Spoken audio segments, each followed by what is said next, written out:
আমার বয়স মানে রানিং চলছে আর কি 16 বছর 7 মাস। 16 বছর 7 মাস। ওকে। আমি ক্লাস 8 পর্যন্ত লেখাপড়া করি। ওকে। আর বর্তমানে যে গ্রামের বাড়ি কোথায় আপনার? মানিকগঞ্জ। মানিকগঞ্জে। কোথায় আছেন বর্তমানে? বর্তমানে নবাবগঞ্জ থাকি। নবাবগঞ্জে আছেন। Okay fine. প্রিয় শ্রোতা, আজকে যে বন্ধুকে আমরা পেয়েছি আমাদের হেলো উইথ 920 তে জীবনের গল্পে, সে মূলত 16 বছরের কিশোরী আমরা বলতে পারি। কিন্তু হেলো উইথ 920 তে যদি এক্সট্রা অর্ডিনারি কোনো কিছু না ঘটে তাহলে 18 বছরের নিচে আমরা কারো জীবনের গল্প প্রচার করি না। কিন্তু কখনো কখনো মনে হয় যে hello with 920 large number of listeners যারা কিশোর কিশোরী, এবং তাদের সামনে তাদের মতো করেই যদি কোনো কিশোর কিংবা কিশোরীকে আমরা উপস্থাপন করতে পারি, তার জীবনের গল্প যদি তাদেরকে কোনো কিছু শেখায়, তাহলে আমার মনে হয় যে হেলো উইথ 920 এই বিরাট কমিউনিটির কাছে অনেক বড় একটা জায়গা করতে পারবে। বাই দ্য ওয়ে, আমরা শুরু করতে চাই। আপনি কোথা থেকে শুরু করবেন? আমি শুরু করতে চাই, আমি যখন ক্লাস 3 তে পড়ি তখন আমি তো অনেক মানে দুষ্টমি, যে ছোট ছোট বাচ্চারা স্কুলে যেত তাদের ডেকে তাদের প্যান্ট খুলে দিতাম, নয়তো বা তাদের মানে চুল কেটে দিতাম, এরকম ভাবে দুষ্টমি করতাম। ওরা আমাকে শুধু বকাঝকা করতো, আমি তো ওখান থেকে চলে আসতাম। আমি চুরি করা, এই যে আপনি যে কিছু না যেসব খোলাঢালার ব্যাপার সেবা বললেন, এটা তো ছোট বাচ্চাদের ক্ষেত্রেই ব্যাপারটা ছিল, অন্য কারো ক্ষেত্রে তো না, অন্য কারো ক্ষেত্রে না। That's cool. Okay, everything is under control. Okay fine. তারপর মানে আমার দাদুর বাসা ছিল, যে আমের অনেক বাগান ছিল, খেজুর গাছের বাগান ছিল, তো আম চুরি করতাম। আমার দাদু অনেক দুষ্ট ছিল, আম চুরি করতে দিত না। তো আমি আমার মানে ছোট ছোট ভাইয়া ছিল, তো ওদের সাথে অনেক ভালো সম্পর্ক ছিল। তো আমার ভাইয়াদের বলতাম যে ভাইয়া দাদু তো আমাকে আম মানে চুরি করতে দেবে না, এমনি তো দেবে না, চুরি করতেও দেবে না, তো তুমি দাদুকে পটাবে আর আমি এদিক দিয়ে গাছে উঠবো। তো ভাইয়া তো তাদের মানে পটানো শুরু করে দিত, আর আমি এদিক দিয়ে গাছে উঠতাম। গাছে উঠে মানে আম ছিল অন্যদিকে ফেলতাম। আসলে আমি আম খেতে পছন্দ করতাম না, মানে দুষ্টুমি করার জন্য, যে আমার ছোট ছোট ভাইদের জন্য এরকম করতাম। আবার শীতের দিন আসলে তো রস চুরি করা, এটা সবচেয়ে আমার ভালো লাগতো, রস চুরি করা। যেটা ফজরে আজান হতো, তো আজানের পর আমরা সবাই উঠে যেতাম, মানে আমার সমবয়সী যারা ছিল সবাই। রস চুরি করতে কিভাবে হয় সেটা যদি কেউ শিখতে চায় তাহলে আমার কাছে আসতে হবে। তো আমি আমার বান্ধবীদের সবাইকে বলতাম, মানে ওরা গাছে উঠতে পারতাম না, আমি গাছে উঠতে পারতাম। খেজুর গাছে উঠে রসগুলো পেরে আবার ওই রস মানে হাড়িতে পানি ঢেলে চলে আসতাম। ওকে ওকে। মানে সকালবেলাতে এই ঝগড়াঝাটি, যে আমার দাদু বলতো যে আমার কাছে রস কি নিল, তো আমি বলছি কেন, তুমি দেখে রাখতে পারো না কি রস নেই, আজকে যে আসবে গাছের নিচে যার আসবি সবাইকে মারবো, এরকম বলতাম। দাদু বলে আচ্ছা ঠিক আছে, তুই আজকে গাছের এখান থেকে সরবি না। আমি বলছি আচ্ছা তুমি আমার সাথে থেকো। মানে আমি নিজেই চুরি করতাম, নিজেই বলতাম। গ্রামে একটা প্রবাদ আছে যে বাঘের কাছে বকরি আদি। বকরি মানে বোঝেন? হ্যাঁ, ছাগল। বাঘের কাছে যদি বকরি দেওয়া হয় এবং তাকে বলা হয় যে এটাকে যত্ন করে রেখো, তাহলে এই ছাগলের কি অবস্থাটা হবে বুঝতেই পারছেন। যাই হোক, ওকে। তারপর তো দাদু তো বলে আজ তো আর রস পড়বে না, তো কাল আবার ফজর আজানের সময় তোকে ডাকবো, তুই আসবি। তো আমি তো জানি যে দাদু ফজর আজানের সময় আমাকে ডাকবে, তার আগে আবার উঠতাম, যে আবার উঠে তো রস চুরি করতাম। তো রস চুরি করে আবার পানি ঢেলে চলে আসতাম। ফজর আজানের শুরু হতো, দাদু আমাকে ডেকে উঠাতো, আমাকে গাছে উঠায়। তো আমি গাছে উঠে দেখি, বলে দাদু এখানে তো রস নেই, সবগুলো তো পানি। বলে এত মানে ফজরে আজানের সময় আসছি, এর আগে কে নিল, আজকে সবার বাসায় বিচার দেবো। তো আমি বলছি আচ্ছা আমি তোমার সঙ্গে আছি, তুমি টেনশন করো না। বলে আচ্ছা ঠিক আছে। এরকম মানে আমার ছেলেবেলা কাটে। যখন নাকি আমি ক্লাস 5-এ পড়ি, তখন আমার স্কুলে এমন কোনো খেলা নাই যে আমি পারি না। তো আমি যখন ক্লাস 5-এ পড়ি তখন আমার রুল ছিল 2। তো আমার একটা বান্ধবী ছিল অনেকটা ভালো, যে শোভা। আশা করি এই শোভা শুনবে এইসব ঘটনা, যে অনেক হাসবে আমি জানি। আমার স্কুলের খেলা টিচার যতগুলো ছিল সবাই বলে প্রাইজ তো সবগুলো হিমাই নিয়ে যাবে। পর আমি দৌড় খেলায় ফার্স্ট হই, লং জাম্পে ফার্স্ট হই, যে বিস্কুট খেলা যেটা সবাই জানে, বিস্কুট খেলায় আমি ফার্স্ট হই। তো সেখান থেকে আমি ক্লাস 5 থেকে বৃত্তি পাই।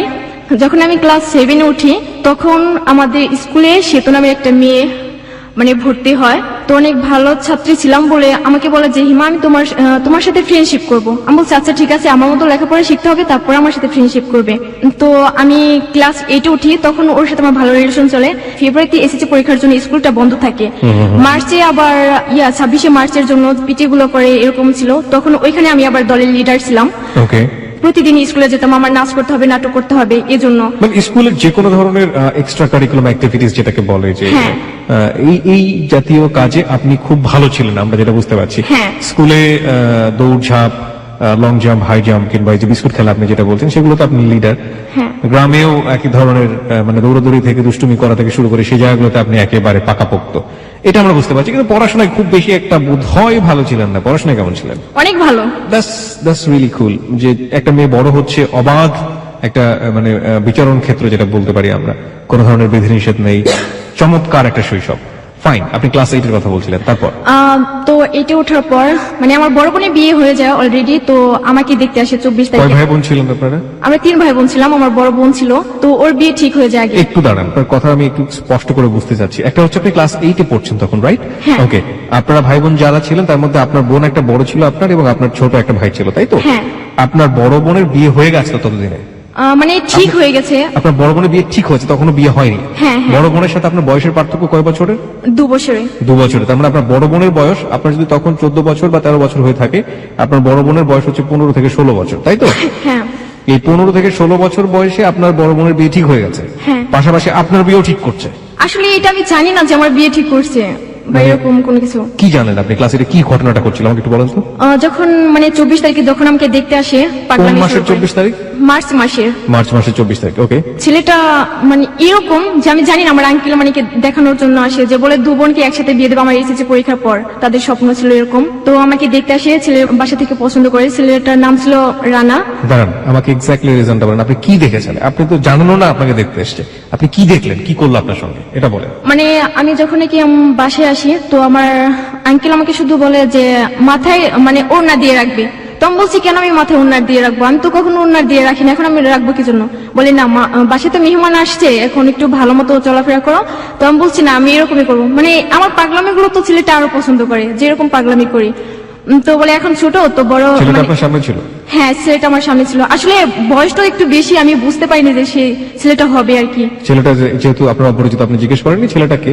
হ্যাঁ, আমি জিজ্ঞেস করছি, বলছে যে তোমার ভাইয়া হয়, এরকম ভাবে বলছে। এটা কে বলছে? আপনার আঙ্কেল? হ্যাঁ, আমার বাবা uncle। কই তখন?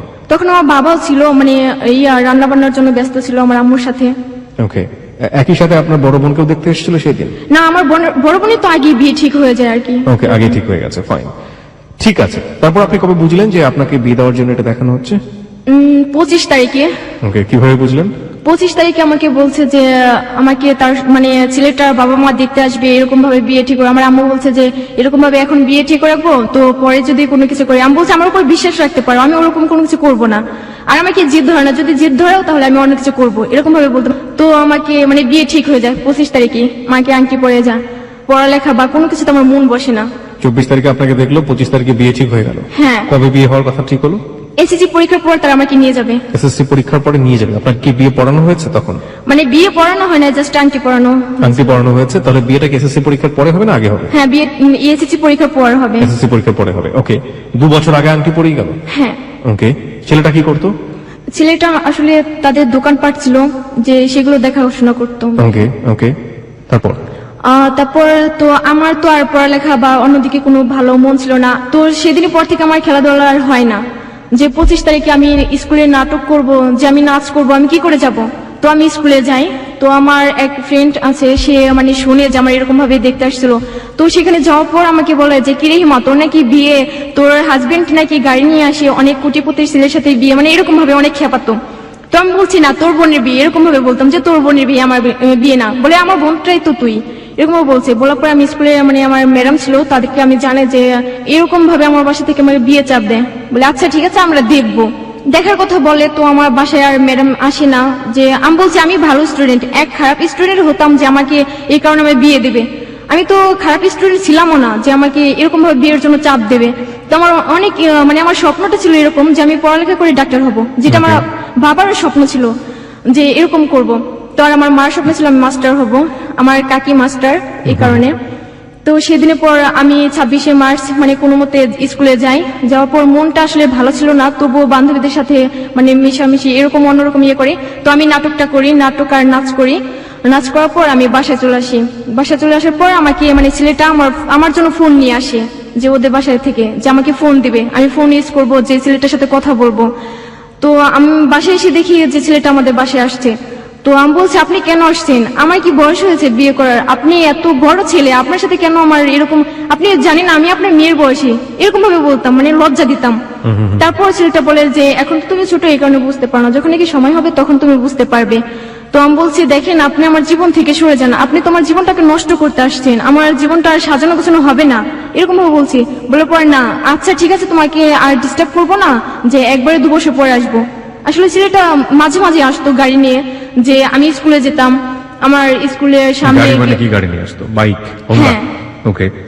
তো গাড়ি নিয়ে আমার স্কুলের সামনে দাঁড়িয়ে থাকতো, আমি স্কুল থেকে বের হতাম, আমার পায়ের নিচে টাকা রেখে চলে যেত, নয়তো বা কিছু কিনে আমার বান্ধবীদের কাছে পাঠিয়ে দিত। আসলে আমি ওইসব মানে করতাম না, ওর জিনিস আমি পছন্দই করতাম না, আর টাকা তো নেওয়া দূরের কথা, আমি টাকা নিয়ে আমার মানে বান্ধবীদের দিতাম, বলতাম আচ্ছা তোরা খা। মানে নভেম্বর মাস পর্যন্ত এরকমই চলে যে আমার পড়ালেখা ভালো মতো হয় না, আমি কখনো আমি 99 নিচে আমি অঙ্কে পাইনি, আমি ও দ্বিতীয় সময় পরীক্ষা ফেল করি অঙ্কে। ওকে, আমি যতটুকু বুঝি যে এই সময়টাতে আপনি আপনার বাবা মাকে কি বলেছিলেন যে আপনি বিয়ে করতে চান না, সুতরাং কোনোভাবে যেন বিয়েটা না দেওয়া হয়? আপনার আসলে বাবা মা হ্যাঁ, আমি বলছি যে আমার কি বিয়ে করার বয়স হয়েছে, তোমরা এখন আমাকে বিয়ে কেন দেবে? তো আমার আম্মু আব্বু বলছে যে এখন বিয়ে ঠিক হলে তো আর বিয়ে হয়ে গেল না, তোকে তো 2 বছর পর নিয়ে যাবে, এরকম ভাবে বলতো, মানে অনেক বোঝানোর চেষ্টা করে আর কি। তো তারা বোঝানো মানে বোঝে না, আমার ফুপ্পিরা সবাই তো তাকে পছন্দ করে, বলে ছেলেটার কি নেই, গাড়ি আছে, বাড়ি আছে, টাকা আছে, কোনো কিছুর অভাব নেই। আমি বলছি আমার এইসবের দরকার নেই, আমার সুখ হলে হবে, আমি চাই না যে আমার এত টাকা পয়সা লাগবে। অক্টোবর মাস আসে, অক্টোবর মাসে আমি 6 দিনের জন্য নাচার একটা প্রোগ্রাম ছিল, সেখানে আমি চলে যাই, সেখান থেকে ফিরে আসি। 31 তারিখে বাসে আসার পর আমি 2 তারিখে প্রাইভেটে যাই, একদিন শুধু রেস্ট নেই। আমার বান্ধবী মানে প্রাইভেটে যায় না সেতু, তো আমি আবার ওদের বাসায় যাই, বাসায় গিয়ে বলি যে সেতু তুমি স্কুলে যাও নাই কেন, প্রাইভেট কেন মিস করলে? তো ও তো আমাকে বলে যে দেখো একটা ছেলে আমাকে ফোন করে, তো আমাকে অনেক ডিস্টার্ব করে, আমার আম্মু আমাকে অনেক বকাঝকা করে, যেভাবে পারে তুমি এটা ম্যানেজ করো। তো আমি বলছি আমি কি করব? তো সে আমাকে বলতে আছে যে না তুমি ছেলেটার সাথে কথা বলো, তুমি বললে অবশ্যই ছেলেটা শুনবে। তো আমি বলছি আচ্ছা ঠিক আছে আমি বলবো। তো ছেলেটাকে মিস কল দেয়, মিস কল দেওয়ার পরে সাথে সাথে ছেলেটা ফোন করে। ওকে, যে জায়গাটাতে আমরা ছিলাম, সেতুকে ডিস্টার্ব করতো একটি ছেলে কোন একটি আননোন নাম্বার থেকে, এবং সেই ছেলেটিকে আপনাকে দিয়ে মানে ধমকাবে সেই ছেলেটিকে। হ্যাঁ, মিস কল দেওয়ার পরে সাথে সাথে ছেলেটা ফোন করে, রিসিভ করে সালাম দেই, সালামের উত্তরটা নেয়। তো আমাকে বলছে যে কে আপনি? তো আমি বলছি কেন মানুষ? বলার পরে ছেলেটা বলে যে মানুষ আপনার বাসা কোথায়? মানে সে তো আমাকে শিখে দেয়, বলো যে তোমার বুকের ভিতর। তা আমি ছেলেটাকে আসলে বলে ফেলি যে তোমার বুকের ভিতর। তো ছেলেটা বলে যে আপনি পাগল হয়েছেন, আপনার বাসা থেকে কেউ জানে না, আর যদি না জানে তাহলে বাসায় গিয়ে বলেন যে পাবনার পাগলাগার মানে খালি আছে, সেখানে গিয়ে ভর্তি করে দিতে, যত সব। এ কথা বলার সাথে সাথে ফোনটা কেটে দেয়। তো আমি বলছি সেতু তোর জন্য আজকে ছেলেটা আমাকে এসব কথা বলবে, বলে আবার মিস কল দাও, ছেলেটাকে বলো, তুমি বুঝিয়ে বলো। তো আবার মিস কল দেয়, মিস কল দেওয়ার পর সাথে সাথে ছেলেটা ফোন করে। তো ফোন করার পর আমি বলছি সরি ভাইয়া, আসলে আপনি যে এই নাম্বারে ফোন করেন নেক্সট টাইম আর ফোন করবেন না, কারণ আপনি কি চান যে আপনার জন্য কেউ বকা শুনুক বা মার খাক? আর যদি আপনি ভদ্র করে মানে ছেলে হয়ে থাকেন তাহলে ফোন করবেন না। তো ছেলেটা আমাকে বলে তুমি অনেক সুন্দর করে কথা বলতে পারো, তোমার নামটা কি? তখন আমি বলি কানিজ ফাতেমা জাইমা। তো আমি আবার জিজ্ঞেস করি আপনার নামটা কি? তখন বলে সাজিদুল কবির রাকিব। তো আমি বলছি আচ্ছা ভাইয়া সরি যে আপনাকে এইসব কথা বলছি ফার্স্ট, তো আপনি আর ফোন করবেন না। ছেলেটা বলে আচ্ছা আমি ফোন করব না, তোমার বান্ধবীকে ডিস্টার্ব করব না, যদি তুমি আমার সাথে কথা বলো। ওকে। তো আমি বলছি আমি আপনার সাথে কেন কথা বলতে যাব? তো আমার বান্ধবী বলে আচ্ছা ঠিক আছে বল যে আমি বলবো। তো আমি বলছি আচ্ছা ঠিক আছে আমি বলবো। বলে আচ্ছা ঠিক আছে এখনই তুমি নাম্বারটা নিয়ে যাও। আমি সাথে সাথে ফোনটা কেটে দেই। তো আমি সেতুকে বলছি সেতু এখন আমি কি করব? আমি তো ফোন ইউজ করি না, বা আমার বাসা থেকে কখনো ফোন আমার ধরতে দেবে না, আর আমি এরকম কোনো কিছু আমি করতে চাই না। তো এরকম করার পর বলে না তুই নাম্বারটা নিয়ে যা। তখন আমি আমার খাতায় নাম্বারটা তুলি, ওর নাম লিখে রাখি পথহারা পথিকের সঙ্গী। বাসায় চলে আসার পর আমি শুধু ভাবতে থাকি কেন ছেলেটা আমার সাথে কথা বলতে চায়। যখন নাকি বিয়ে ঠিক হয় তখন ভাবতাম যে আমার লাইফে এরকম কোনো ছেলে আমার লাইফে যদি আসতো যার হাত ধরে আমি চলে যেতে পারতাম, এখান থেকে আমার মুক্তি দিত, যে আমি মুক্তি পেতাম। 3 তারিখ আমি প্রাইভেটে যাই। তো সে তো বলে ছেলেটার সাথে আর কথা বলছিস? আমি বলছি না আমি ছেলেটার সাথে কথা বলবো কেন। 2 দিন পর আবার আমার বান্ধবীরা মানে ফোন করে, বলে কেন মেয়েটা আমাকে কেন ফোন করে না, জামাইকে বলো যে ফোন করতে। সে তোমাকে বলে দেখ তুই যদি ওকে ফোন না করিস তাহলে ছেলেটা আমাকে ডিস্টার্ব করবে। তখন আমি বলছি আচ্ছা ঠিক আছে। তখন আমি প্রাইভেট না পড়ে আমি বাসায় চলে আসি। না এরপর আমি রাকিবকে ফোন করি, ফোন করে সালাম দিয়ে কথা বলি। আমি বলছি ভালো আছেন, এ কথা বলার সাথে সাথে তো ধরতে পারছে যে আমি। তো বলে হ্যাঁ ভালো আছি। আমাকে জিজ্ঞেস করে তোমার সাথে কি ফ্রেন্ডশিপ করতে পারি? আমি বলছি অবশ্যই পারেন। সে আমাকে দেখার জন্য পাগল, যে তোমাকে আমি দেখবো। আমি বলছি এখন আমি দেখা টেকা করতে পারবো না, কারণ আমার সমস্যা, আমার সামনে পরীক্ষা, আমার পড়তে হবে। বলে না, তুমি আমার সাথে দেখা করবা। এরকম করার পর আমি বলছি না, আমি দেখা করতে পারবো না। এরকম মানে রাগারাগি করার পর আমি ফোনটা কেটে দিই। পরের দিন প্রাইভেটে যাই 4 তারিখে। প্রাইভেটে গিয়ে আমি সেতুকে বলি যে সেতু, ছেলেটা আমাকে এরকম ভাবে বলে যে দেখা করতে চায়। আমার তো ছেলেদের সাথে দেখা করতেই ভয় করে। সেদিন মানে 4 তারিখে রাতে যে আমি আবার ঘুমানোর জন্য আমার চাচাতো বোনের কাছে যাই, তো ওকে আবার ফোন করি। ও আমাকে জিজ্ঞেস করে যে আমি তোমার কি হয়ে? আমি বলছি কেন, জাস্ট ফ্রেন্ড।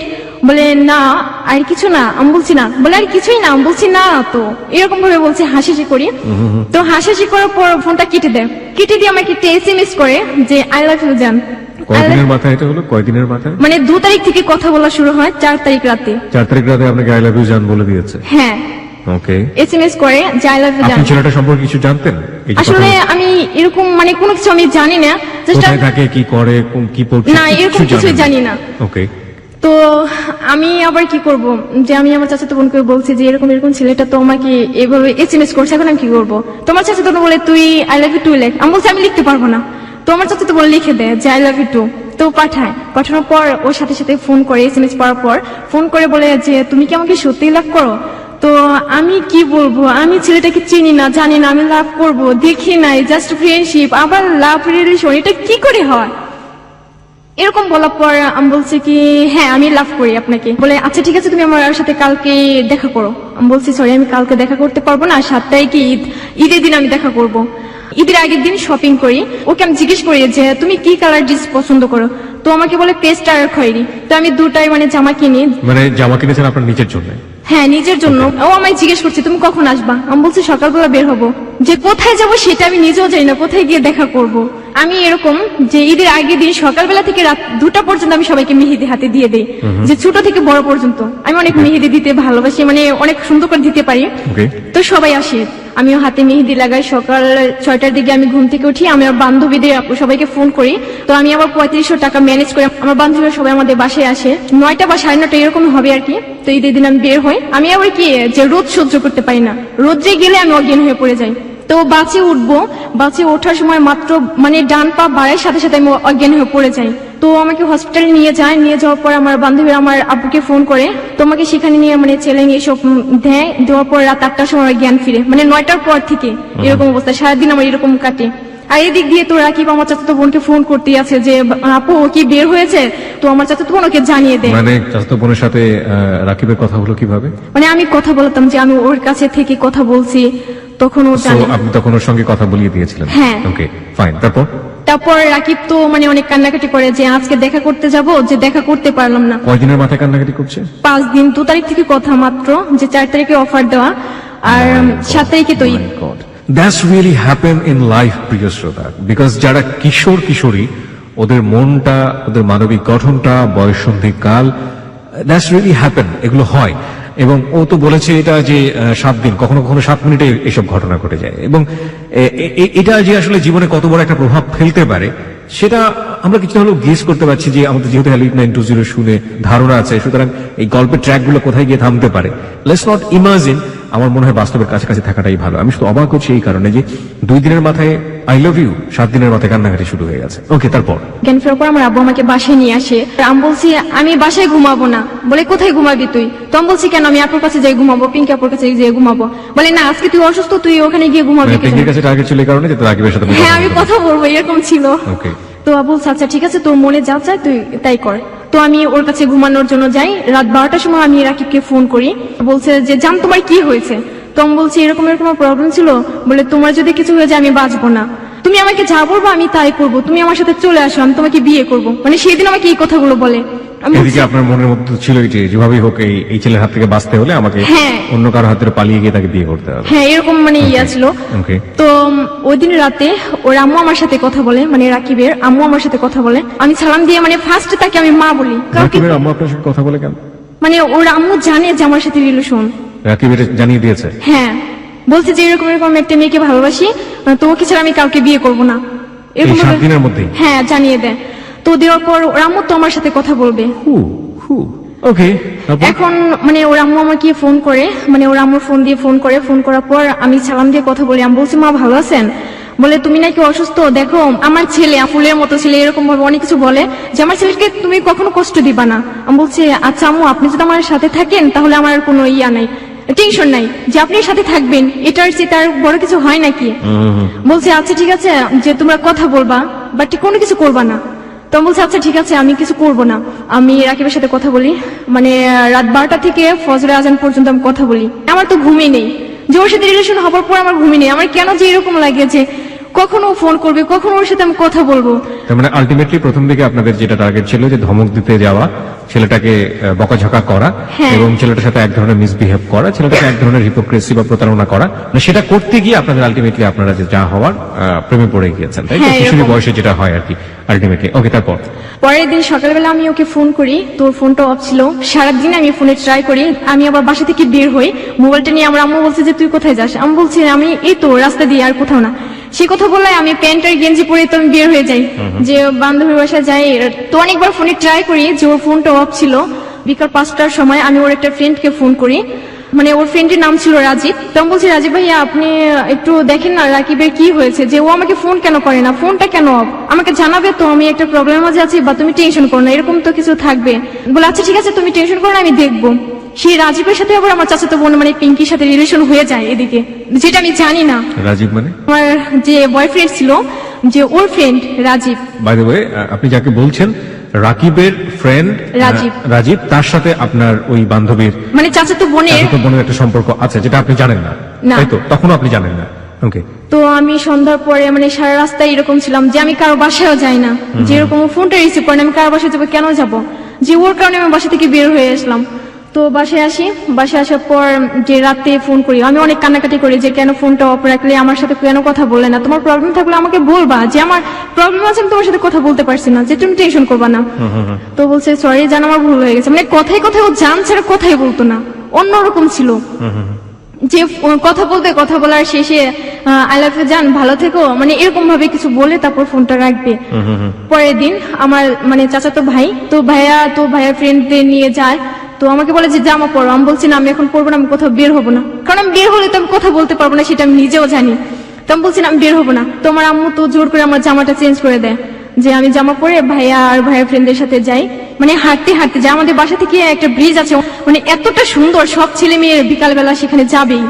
তো ভাইয়া আমার সেখানে যায়, ভাইয়া একটা ফ্রেন্ড ছিল যেটা আমাকে পছন্দ করে, নাসিম ছিল তার নাম। তো ভাইয়া বলছে তুমি ওর সাথে কথা বলো, ছেলেটার সাথে। আসলে আমার মনটা ছিল না ভালো, যে আমি রাকিবের সাথে কথা বলতে পারছি না, কার সাথে আমি কথা বলবো। আমি বলছি ভাই আমার ভালো লাগছে না।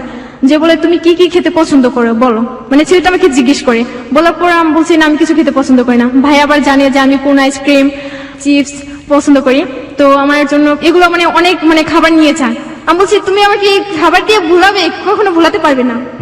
তো ভাইয়া বলছে না খাওয়া। ছেলেটা কি করে, ছেলেটা আমাকে বলে যে তোমাকে আমি পছন্দ করি।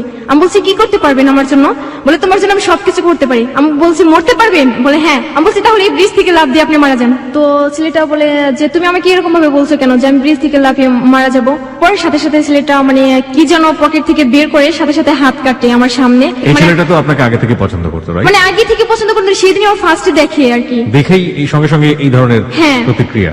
হ্যাঁ এরকম ছিল, মানে আপনার তখন ভাইয়ের আমার- বন্ধু ছিল সে? হ্যাঁ সে আমার ভাইয়ের বন্ধু ছিল, আপনার কোন ধরনের ভাই এটা? মানে আমার চাচাতো ভাই। চাচাতো, আপন চাচাতো ভাই? হ্যাঁ। তো আমি বলছি আচ্ছা ঠিক আছে আমি আপনার সাথে কথা বলবো, প্রতিদিন কথা বলতে পারবো না, সপ্তাহে একদিন কথা বলবো, যে শুক্রবার ছাড়া। বলছে আচ্ছা ঠিক আছে তুমি বলবা। আমি বলছি সরাসরি কথা বলবো, আপনি আমাদের বাসায় আসবেন, আমি তখনই কথা বলবো, এছাড়া ফোনে কথা বলতেই পারবো না। বলে আচ্ছা ঠিক আছে, তারপরে তুমি তো একদিন কথা বলবে, সে কথা বললেই হবে। আমি তো আরো টেনশনে পড়ে যাই যে আমি কি করবো, এই ছেলেটা যদি আগে আসতো তো এই ছেলেটার সাথে মানে রিলেশনটা হয়ে যেত আমার মনে হয়। রাতে বলছে যে তুমি আমার সাথে দেখা করবা, চাচুর বাসায় যেতে বলে। আমার চাচুর বাসা আমাদের বাসা থেকে মানে 2 মিনিট সময় লাগে। ওকে। তো আমি বলছি না আমি যেতে পারবো না, আমার কাকি আসে আমাকে নেওয়ার জন্য রাতে। তো আমি সেখানে যাই, তো ছেলেটা আমার সাথে একসাথে খাবার খাবে। আমি বলছি আমার টেনশনে আমি বাঁচি না, আপনারা কি শুরু করছেন। বলছে তোমার কি টেনশন, এতটুকু বসে তুমি কি টেনশন করো। আমি বলছি না আমার কোনো টেনশন, আমার পড়ালেখার টেনশন আছে। আসলে আমি তো রাকিবের টেনশনে এরকম কাউকে বোঝাতে পারি না। ছেলেটা সেখান থেকে মানে পরের দিন আমাকে একটা মানে ঘড়ির মতো একটা ব্রেসলেট, সেটা আমাকে গিফট করে চলে যায়। এই ছেলেটাই? হ্যাঁ চলে যায়। আমি তো আবার সেই গিফটটা আমি কেন নেব, ওই ছেলেটা আমাকে গিফট করবে, আমি তো ছেলেটাকে লাভ করে না, কেন আর নেব। তো ভাইয়ের বাসায় আমি রেখে আসি ওই মানে ব্রেসলেটটা। পরের দিন মানে রাতে রাকিবের সাথে আমার কথা দেখা করবে, আমি সেদিনই বলে দিছি যে রাকিব আজকে আমি তোমাকে সবকিছু বলবো। বলে কি বলবা। তো আমি বলছি দেখো আমার এরকম ভাবে বিয়ে ঠিক হয়ে গেছে, যে আমাকে বাসা থেকে বিয়ে দেবে, বিয়ের জন্য অনেক চাপ। তো বলে আচ্ছা তুমি বাসা থেকে চলে আসো, আমি তোমাকে বিয়ে করবো। এগুলো বলে? হ্যাঁ বলে। আমি বলছি না, যে এখন আমি বিয়ে করতে পারবো না। বলে দেখো তুমি যদি আমার কাছে না আসো, আমি ট্রাকের নিচে চাপা পড়ে মারা যাব, আমি মারা যাব তুমি না আসলে। তখনও রাকিবের সাথে আপনার দেখা হয়নি? না, তখন আমার দেখা হয়নি। তো আমি ওকে একটা কথা বোঝাতাম সবসময় যে আমি কিন্তু দেখতে অনেকটা কালো। বলে তুমি কালো হও, প্রতিবন্ধী হও, যেরকমই হও, তবু আমি তোমাকে লাভ করি। আমি বলছি তুমি তো আমাকে দেখো নি, কেন এত লাভ করো? বলে সে চেহারাটাকে বা অন্য কিছু তো আমি লাভ করি না, আমি তোমার জাস্ট মনটাকে লাভ করি। তো বলছি আচ্ছা ঠিক আছে, আমি যদি তোমার সাথে চলে যাই, হয়তো বা লাল শাড়িতে তোমার বউ হয়ে যাব আজীবনের জন্য তোমার ঘরে, নয়তো বা সাদা কাফনে আমি মানে ইয়া করব, যে তোমার সাথে আমি চলে যাবো, তুমি আমাকে বিয়ে করবে না, আমি কোথায় যাব? এরকম ভাবে আমি বলে দেই। আচ্ছা ঠিক আছে, তুমি আমার সাথে চলে আসবা। তার কিছুদিন পর আমার স্কুল আবার খুলে। তো আমি স্কুলে মানে কখনো আমি পিছনে বেঞ্চে আমি বসি না, যে সেদিন আমি পিছনে বেঞ্চে যে বসি, আমি কখনো স্কুলে যাই আমি এরকম ভাবে চলে আসি না। সেদিন আমি ম্যাডামকে বলে যে ম্যাডাম আমি বাসায় চলে যাবো। সবাই তো অবাক, যে আমার বান্ধবীরা যে হঠাৎ করে হিমা তোর কি হয়েছে আমাকে বল। তো আমি বলছি না আমার এমনিতে কিছু হয় না, আমার মাথা ব্যথা জাস্ট এটুকুই। তো তাকে আমি বলে আমি চলে যাই। তো রাস্তা দিয়ে ভাবতে ভাবতে আমি যাই যে এই ছেলেটা আমি কি ওকে সত্যিই ভালোবাসি, ও কি আমাকে সত্যিই ভালোবাসে, ও কি আমাকে বিয়ে করবে, ওর সাথে কি আমি চলে যাবো, মানে এসব ভাবতে ভাবতে আমি বাসায় চলে যাই। কোন তো ক্লাসে পড়ছেন তখন আপনি? তখনও ক্লাস 8 এ? হ্যাঁ তখন আমি 8 এ। ওকে। মানে আমাদের বাসায় যাওয়ার একটা মোড় আছে, মানে ব্রিজের ওইদিকে মানে ট্রাক ছিল, অনেকগুলো গাড়ি ছিল। আমি আসলে ওইগুলো লক্ষ্য করি না যে আমার আশেপাশে কোনো গাড়ি আছে কিনা। তো মানে গাড়ি তো হর্ন দিতেই আছে, আমি তো কিছুই শুনতে পাই না। গাড়ির মাঝখানে পড়ে গেছি। বাম দিকে তাকাবো বাম দিকে গাড়ি, ডান দিকে তাকাবো ডান দিকে, মানে সব দিকে চারপাশে গাড়ি। এত বকাঝকা সব ড্রাইভাররা যে তুমি চোখে দেখো না কানে শুনো না, তুমি এরকম ভাবে রাস্তার মাঝখান দিয়ে হাঁটতেছো। আসলে আমি তখন ভাবতেছিলাম রাকিবকে নিয়ে। বুঝতে পেরেছি। বাসায় চলে যাওয়ার পর আমার আম্মু আমার বোন তো সবাই তো অবাক, যে তুই এখন চলে আসলি, কোনটা আমি স্কুল থেকে চলে আসলি। আমি বলছি আমার ভালো লাগছে না। তো আমি বলছে শুয়ে থাক। তো বলছে তুমি আমাকে 50টা টাকা দাও। বলছি কি করবে? আমি বলছি কই না আইসক্রিম খাবো, দোকানে গিয়ে কাঠ কিনে নিয়ে আসি। ফোন করার পর রাকিবকে বলি রাকিব আমি সত্যি তোমার সাথে চলে যাবো, আমার পড়ালেখার কোনো দিক দিয়ে মন বসে না। আসলে ওর সাথে রিলেশন হওয়ার পর আমি মানে কিছু কবিতা লিখি। তখন আপনার দেখা হয়নি ওর না, সাথে? তখন আমার দেখা হয়নি। Okay. 19 তারিখে আমরা ডিসাইড করে যে যাবো কবে। তো ও বলছে যে তুমি 21 তারিখে চলে আসবা। চলে আসবে মানে কি একবারে বাড়ি? একেবারে মানে বিয়ে করবে সেদিনই, আমাকে দেখা করার দিনে। তার আগ পর্যন্ত দুজন দুজনকে জানেন না, বোঝেন না, চোখের দেখাও দেখেন না? না, চোখে দেখা আমরা দেখি না। জোর একটা ফ্রেন্ড মানে রাজীব, যেটা আমার চাচাতো বোনের সাথে রিলেশন, তো রাজীব আমাকে বলে যে তুমি এই কাজটা ভুলে করবা না, তুমি ওই ছেলেটার সাথে চলে আসবা না। আমি বলছি কেন? তাহলে কি আপনার সাথে চলে যাবো? এরকম ভাবে তার সাথে আমার ঝগড়াঝাটি হয়। তারপর আমি নভেম্বরের 21 তারিখে চলে যাই ওর সাথে। যে আমার ফার্স্টে দেখা হয় হেমাদপুর। আমি কি বলবো, আমি ওকে কিছুই বলতে পারি না, দেখি আমি অবাক। অনেক সুন্দর ছিল, যে জানি না আর কারো চোখে কেমন লাগে, কিন্তু আমার চোখে অনেক ভালো লাগে, যে আমি যাকে ভালোবাসি সে এরকম হবে। তো ও আমাকে বলছে তুমি রাস্তাটা পার হয়ে এসো। আমি তো রাস্তা পার হতে পারবো না, তুমি আমাকে রাস্তাটা পার করে নিয়ে যাও। রাস্তাটা পার করে নিয়ে আমাকে চেঞ্জিতে করে একেবারে মানে ফার্ম গেট নিয়ে আসি। নভেম্বরের 21 তারিখ থেকে আপনি বাড়ি থেকে পালালেন? হ্যাঁ, সেদিন আমি 10,000 টাকা নিয়ে মাত্র বের হই। 10,000 টাকা বাড়ি থেকে চুরি করলেন? হ্যাঁ। চুরি করে আপনি এই ছেলেটার জন্য একেবারে পালিয়ে আসলেন, যে ছেলেটাকে আপনি জানেন না, শোনেন না ভালো করে, এবং এই ছেলেটার সাথে আপনার প্রথম দেখাতেই আপনি ওর জন্য বাড়ি থেকে পালিয়ে আসছেন। টার্গেট হচ্ছে আপনি তাকে বিয়ে করবেন, হ্যাঁ। তাই তো? হিমা, যেখানে আমরা ছিলাম, আপনি বলছিলেন যে 10,000 টাকা বাড়ি থেকে নিয়ে আপনি এই ছেলেটার জন্য পালিয়ে গেলেন, এবং আপনি ছেলেটাকে এর আগে দেখেন পর্যন্ত, হ্যাঁ। জানেন না ডিটেল কোনো কিছু। ওকে, তারপর? ফার্ম গেট আসার পর এত রোদে আমাকে দাঁড় করায় যে আমার মনে হয় যে আমি আবার অজ্ঞান হয়ে যাবো সেই দিনের মতো। তা বলছি কোথায় নিয়ে যাবো? বলে আমি যদি তোমাকে রাস্তায় রাখি তুমি রাস্তায় থাকতে পারবে না, মানে এরকম অনেক কিছুই বলে। আমি বলছি হ্যাঁ, যেহেতু ঘর ছেড়ে চলে আসতে পারছি তোমার হাত ধরে, তুমি আমাকে যেখানে নিয়ে রাখবে তুমি আমার সাথে থাকলেই চলবে। আমাকে এখন একটু বলেন তো, সবার কিউরিওসিটি হচ্ছে সেজন্য জিজ্ঞেস করছি, ছেলেটার বয়স কত ছিল? ও বলছে যে 21। ওই সময় ওর বয়স 21 বছর? হ্যাঁ, আমাকে বলছে যে ও নাকি অনার্স সেকেন্ড ইয়ারে পড়ে। আমি তো আমাকে যাত্রাবাড়ি গাড়িতে করে নিয়ে আসে। নামার পর মানে হঠাৎ করে কোথায় আমরা বাসা পাবো, আমরা বিয়ে করিনি, কেউ আমাকে বাসা দেবে না, এমন একটা বিল্ডিং এর ভিতর নিয়ে যায়। তো আমি তো অবাক, আমি বলছি তুমি আমাকে কোথায় নিয়ে আসলে? তো বলে দাঁড়াও দেখি এখানে যদি একটা ফ্ল্যাট পাই। আমি বলছি আজকে তুমি কোথায় ফ্ল্যাট পাবে? আজকে 21 তারিখ, এটা তো মাসের শেষ দিকে, মানে 1 তারিখে তো বাসা পাওয়া যায়, তার আগে তো বাসা পাওয়াই যাবে না। বলার পর বলছে আচ্ছা ঠিক আছে তুমি এখানে দাঁড়াও আমি দেখি। কি বলবো ভাইয়া, ওখানে মেয়েরা নাকি অনেক খারাপ ইয়া করে। আমি বলছি তুমি আমাকে এখানে নিয়ে আসলে কেন? আমি আর একটা মুহূর্তে এখানে থাকতে পারবো না। তো আমি সেখান থেকে চলে আসি, ও আমার হাত ধরে টেনে ধরে যে তুমি কোথায় যাবে, আমি তোমাকে যেখানে নিয়ে যাবো তুমি সেখানে যাবে। তো ওইখান থেকে আমি নেমে আসি, ও আমার সাথে চলে আসার পর রাস্তায় একটা লোকের সাথে কথা বলে, যেটা আমি দূর থেকে লক্ষ্য করি। তো ওই লোককে সবকিছু বলে যে আমরা এরকম বাসা থেকে চলে আসছি, ওর বিয়ে ঠিক হয়েছে বলে ও আমার সাথে চলে আসছে, ও বিয়েতে রাজি না। সে তো লোকটা তো আমাকে দেখে অবাক যে এতটুকু মেয়ে বিয়ে করবে, যে এটা তো সমাজে মানবে না বা আইনগত ভাবে হবে না। ও বলছে যে আচ্ছা পরে দেখা যাবে, আগে একটা ফ্ল্যাট নেওয়ার ব্যবস্থা করেন। তো সেই লোকটা আমাকে নিয়ে যায় যাত্রাবাড়ি টনি টাওয়ারের ওইদিকে, পানি পাম্প ছিল যেখানে, ওইখানে আমাকে নিয়ে যায়। একটা ফ্ল্যাট পায়, একটা বৃদ্ধ লোক ছিল, একটা মহিলা, তার হাজবেন্ডের সাথে ভালো রিলেশন ছিল না, তার একটা মেয়ে ছিল। এখন তারা তো বাসা ভাড়া দেবেন, আমাকে জিজ্ঞেস করে যে তোমাকে কি এই ছেলেটা জোর করে নিয়ে আসছে? আমি বলছি না, আমি স্বেচ্ছায় আসছি। এ কথা বলার পর বলে আচ্ছা ঠিক আছে, তোমরা বিয়ে করছো? আমি বলছি না, বিয়ে করিনি এখনো। বলে বিয়ে করেছে তোমাদের বাসা ভাড়া দেওয়া যাবে না। তো রাকিব বলে আচ্ছা আন্টি, আচ্ছা আজকে রাতটা আমরা কষ্ট করে থাকবো, সারাদিন তো গাড়িতে ছিলাম, পরে আমরা কালকে বিয়ে করবো। না, এক মুহূর্ত মানে থাকা যাবে না, মানে বিয়ে করা ছাড়া। রাকিব অনেক বিরক্ত হয়ে বলে যে আচ্ছা ঠিক আছে, আপনি বিয়ের ব্যবস্থা করেন, আমি বিয়ে করবো, আমি বিয়ের যা লাগে আমি সবকিছু নিয়ে আসবো। তো ওই আন্টি তো মানে কাজীকে ডাকতে যায়, কাজীও আমাকে দেখে অবাক। কাজীকে মানে 11,500 টাকা মানে ঘুষ দিয়ে তারপরে বিয়েটা করানো হয়। এই টাকাটা কে দেয়? এই টাকাটা রাকিব দেয়। আমি যে বাসা থেকে টাকা নিচ্ছি, একটা টাকাও মানে 2,000 টাকা ছাড়া ওকে আমি একটা টাকাও দিইনি। আপনি বাসা থেকে যে কিছু নিচ্ছেন এটা কেউ জানতো? না, আমি ওকে ও আমাকে সবসময় একটা কথা বলতো যে তোমার কিছুই লাগবে না, তুমি এক ড্রেসে চলে আসবা, তুমি বাসায় যে ড্রেস করো সেই ড্রেসে তুমি চলে আসবা, তোমার কিছুই লাগবে না, এরকম ভাবে বলতো। তো আমি টাকা নিয়ে, ইভেন আপনি যে বের হলেন আপনি ওকে জিজ্ঞেস করেননি যে আমাকে কোথায় রাখবা, কি করবা, কি খাওয়াবা? আমি হ্যাঁ জিজ্ঞেস করতাম। তো ও আমাকে বলছে যে কেন, আমি তোমার জন্য সব পারি, আমি চাকরি করবো, আমার কি যোগ্যতা কম? যে আমাকে বলতো যে আমার যদি রিক্সা চালিয়ে খাওয়াতে হয় তবে তোমাকে আমি খাওয়াবো। তো বিয়ে পড়ানোর সময় কাজে যখন আমাকে বলে যে কবুল বলতে, তখন আমি হেসে দিই। আমি বলছি মানে ও কবুল বলার সাথে সাথে রাকিবের পায়ে একটা চিমটি কাটি। তো বিয়ে করানোর পর সবাই তো মানে হাসি খুশি যে আমি এত অল্প বয়সে বিয়ে করেছি, আর আমার হাজবেন্ডটা অনেক ভালো, সবাই অনেক ভালো জানতো ওকে। সেদিন রাতে মানে যে আন্টি বলি তার মা ছিল সেখানে, আমাকে বলে যে তোমরা নামাজ পড়ো না, কিছু পড়ো না, তোমরা এখানে থাকতে পারবা না। তো আমি বলছি আমরা কোথায় যাবো, আমরা বাসা ভাড়া নিয়েছি, এখন আমরা এখানে থাকবো না, কোথায় থাকবো? তার সাথে আমার ঝগড়া হতো, মানে অন্যরকম ঝগড়া। বিয়ে হওয়ার পর রাত 10টার সময় মানে আমি প্রকাশ করতে পারি না যে আমার ক্ষুধা লাগে, যে আমার অনেক কষ্ট হয়। তো আমাকে সবসময় আমার বোন আমার খাওয়া দাওয়া বা ড্রেস চেঞ্জ করে দেওয়া, গোসল করে সব আমার বোন করতো। বড় বোন, বাই দ্য ওয়ে আমি একটু জানি যে আপনার বড় বোন কি তখন বিয়ে হয়ে গেছে যখন আপনি বের হয়ে আসছেন বাড়ি থেকে? না, তখন বিয়ে হয়নি। তখনও বিয়ে হয়নি, ঠিক না। হয়ে আছে মাত্র, হ্যাঁ। রাইট? ওকে। যেহেতু ছোট বোনটা পালিয়ে গেছে ক্লাস 8-এ পড়ুয়া অবস্থায়, সুতরাং সামাজিক ভাবে কিন্তু অনেক ধরনের হেয় প্রতিপন্ন হতে পারে এবং একই সাথে বিয়েটা ভেঙেও যেতে পারে। আমরা ঠিক জানি না যে ওর বড় বোনের ক্ষেত্রে এরকম ঘটনা ঘটেছিল কিনা। হয়েছিল কি? হ্যাঁ হয়েছিল, আমি অনুমান করছিলাম এবং দ্যাটস হ্যাপেন। ওকে, যাই হোক, তারপর কি হলো?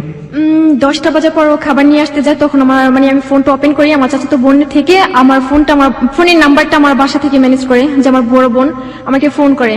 আমি রিসিভ করি না, ফার্স্ট রিসিভ না করে মানে অনেকবার ফোন করার পর লাস্ট রাকিব আসার আগে তো আমি ফোনটা রিসিভ করি। আমাকে বলে যে তুই কোথায়? আমি বলছি যে আমি একটা ছেলেকে ভালোবাসি, সেই ছেলের হাত ধরে চলে আসছি। বলে যা হবার হয়ে গেছে, যে তুই বাসায় চলে আয়। আমি বলছি আমি তো বাসায় যাওয়ার জন্য ওর সাথে বের হয়ে আসিনি, আমি বাসায় কেন যাবো? বলে এখনো মানে এলাকায় কেউ জানে না যে তুই চলে গেছিস, সবাই জানে যে আন্টির বাসায় তুই, মানে বেশিরভাগই আমার আন্টির কাছেই ছিলাম আমি ওকে। ছোটবেলা থেকে। তো আমার বোন তো বারবার বলে বাবা মার মান সম্মান নষ্ট হবে, তার আগে তুই বাসায় চলে আয়। আমি বলছি না, আমি যাবো না, আমি রাকিব ছেড়ে কোথায় যাবো, আর আমাকে আর ফোন করবে না, মানে এরকম আমার বোনকে উল্টা বকাঝকা করতাম। আমার বোন আমার বলে তোকে আমি ছোটবেলা থেকে এত বড় করছি, কখনো কষ্ট জিনিসটা কি আমি তোকে অনুভব করতে দেইনি, আর তুই আমাকে এত বড় কষ্ট দিতে পারলি। আমি বলছি সরি, আমার ভুল হয়ে গেছে, তুমি আমাকে ক্ষমা করে দিও, মানে এরকম ভাবে আমার বোনকে বলি। আমার আব্বু তো আমাকে এতটা ভালোবাসতো, এতটা, আমি জানি না যে আর বাবা মা কেমন হয়। আমার মানে আব্বা আম্মু ছিল অন্যরকম। আমার আব্বু তো আমাকে এক নজর না দেখতে পেলে মানে কি বলবো, আর পাগল হয়ে যেত। আমি স্কুলে থেকে আমি বাসায় যেতাম, আমার দেরি হলে আমার আম্মু তো পথের দিকে তাকিয়ে থাকবে কখন আমি আসবো, নয়তো বা আমার স্কুলের গেটের সামনে যাবে এরকম। সেদিন আমি মানে সারাদিন যাইনি, আব্বু আমাকে দেখে নেয়। তো আমার আব্বু তখন অজ্ঞান হয়ে যায় যখন কি শুনে যে আমি এরকম ভাবে চলে আসছি। শোনার পর আমার বোন আমাকে বলে যে তুই কি চাস যে আব্বু মারা যাক? বা আমি তখন বলছি না, আমি চাই না যে আব্বু মারা যাক বা কষ্ট পাক। বলে তুই আর কি কষ্ট দিবি, তুই তো সমাজে মুখ রাখলি না। আমি বলছি তুই আর আমাকে আর ফোন করিস না, মানে বিরক্ত হয়ে এরকম মানে কথাগুলো বলছি। আমি ফোনটা কেটে দিয়ে ফোনটা বন্ধ করে রাখি। তাই কিছুক্ষণ পর রাকিব চলে আসে, তখন আমি কান্না করি। পর আমার চোখে পানি দেখে বলে যে তুমি কান্না করছো? তো আমি বলছি না, আমি কান্না করবো কেন? বলে না তুমি কান্না করছো। আমি বলছি না, চোখে পোকা গেছে, এরকম ভাবে বোঝায়। বোঝানোর পর রাকিব দরজাটা লাগিয়ে দিয়ে তো আমাকে জড়িয়ে ধরে ও কান্না করে। মানে এত কান্না করে ও আমাকে বলে যে দেখো আমি আমার বাসা ছেড়ে চলে আসছি, তুমি আমার ছেড়ে কখনো চলে যাবে না, এরকম ভাবে বলতো। বলার পর আমি বলছি আচ্ছা তোমাকে ছেড়ে যদি আমি চলে যাই তাহলে কেন তোমার সাথে আমি চলে আসবো?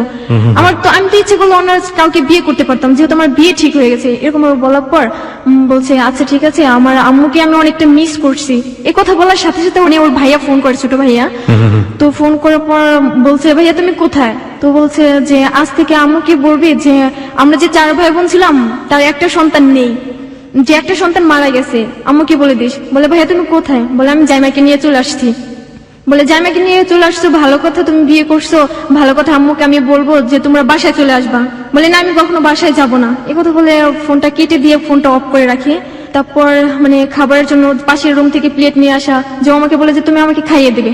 তখন আমি না করতেও পারিনি, কিছু বলতে পারি না, যে আমাকে ছোটবেলা থেকে এত বড় করছে, আমি কখনো কাউকে করে নিজেই খাইনি, আর ওকে আমি খাইয়ে দেবো। কিছু না বলে ওর মুখে মানে 2 থেকে 3 বার দিই। তো ওগুলো রেখে দিয়ে আমি মানে ঘুমাতে যাই। আমি শুয়ে থাকি, মানে ও আমার থেকে অনেকটা দূরে শুয়ে থাকে। তখন আমি ভাবতে লাগি যে আমি কখনো কোনো ছেলেদের সাথে থাকিনি, আজকে অপরিচিত, অজানা, অচেনা তাকে আজকে ফার্স্টে দেখি, আবার বিয়ে করে তার সাথে আমি থাকবো, মানে এরকম অবাক করার মতো, মানে নিজের কাছে অন্যরকম একটা। আপনি কখনো তাকে জিজ্ঞেস করেননি যে তুমি তো সরাসরি আমাকে তোমার বাড়িতে নিয়ে তুলতেই পারো? তার মা তো জানতোই যে আপনাকে সে ভালোবাসে, তাই না? হ্যাঁ। তো আপনারা ওর বাড়িতে গিয়ে ওঠেননি কেন? আসলে ও আমাকে বলছে যে ওর আব্বুর ফ্রেন্ডের মেয়ের সাথে নাকি ওর বিয়ে ঠিক, মানে এরকম ভাবে কিছু বলছে, এই কারণে মানে বাসায় যেতে পারে নাই। আর ওর আম্মু কখনো ভাবতে পারে না যে এরকম ভাবে আমি চলে যাব। ওকে, তো সেই জায়গা থেকে একটা সমস্যা ছিল। হ্যাঁ, ও ওর আপনাকে একটা বলেছিল সমস্যা যে ছিল। পরবর্তীতে বুঝিয়ে তারপরে বাড়িতে তুলবে, হ্যাঁ, এরকম হ্যাঁ। কি?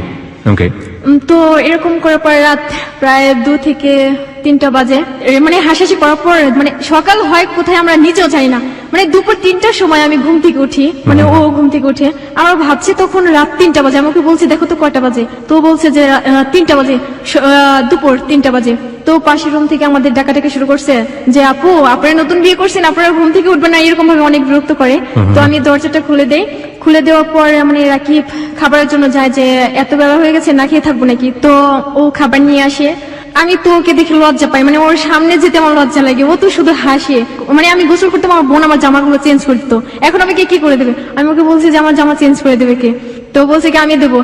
ও আমাকে জামা চেঞ্জ করে দেবে, ও আমাকে দেখবে, মানে এরকম কোনো কিছু অনুভব করতাম, মানে বড় বোনের যে স্নেহটা সেটা আপনি ওর কাছ থেকে পাওয়ার জন্য ইয়ে করতাম। বা কনফিউশনে ছিলেন যে আদৌ সে আমাকে এই স্নেহগুলো দিবে কিনা। হ্যাঁ। হ্যাঁ, তো আমি গোসল করে আসার পর অনেক কষ্ট করে আমি জামা পরতাম, যে এখানে মানে 2-1 মিনিটে মানুষের শেষ হয়, সেখানে আমার 5 থেকে 7 minute. Now you are facing the difficulties. আমি যেটা বলছিলাম যে মানে বাস্তব অভিজ্ঞতার দিকে মুখোমুখি হচ্ছে না একের পর এক, সেটাই। কারণ এই যে হাত তুলে সে কখনো খাবারটা খেত না, সে এখন তার হাজবেন্ডকে হাতে তুলে খাওয়াচ্ছে, এটা তার কাছে দায়িত্ব মনে হয়েছে। এটা কিন্তু তার মধ্যে কিন্তু সেই কোনো রোম্যান্টিসিজম খুঁজে পায়নি। এবং একই সাথে এই যে পরিধেয় বস্ত্র পরিধান করা বা যেটাই বলি না কেন, এই জিনিসগুলো তাকে বাড়ির অন্য কোনো মেম্বার করে দিত। যখন সে নিজে থেকে করছে তখন ধীরে ধীরে সে বাস্তবের কাছাকাছি যাচ্ছে। এবং এগুলো যে খুব বেশি সুখকর অভিজ্ঞতা না, it's one kind of bitter experience.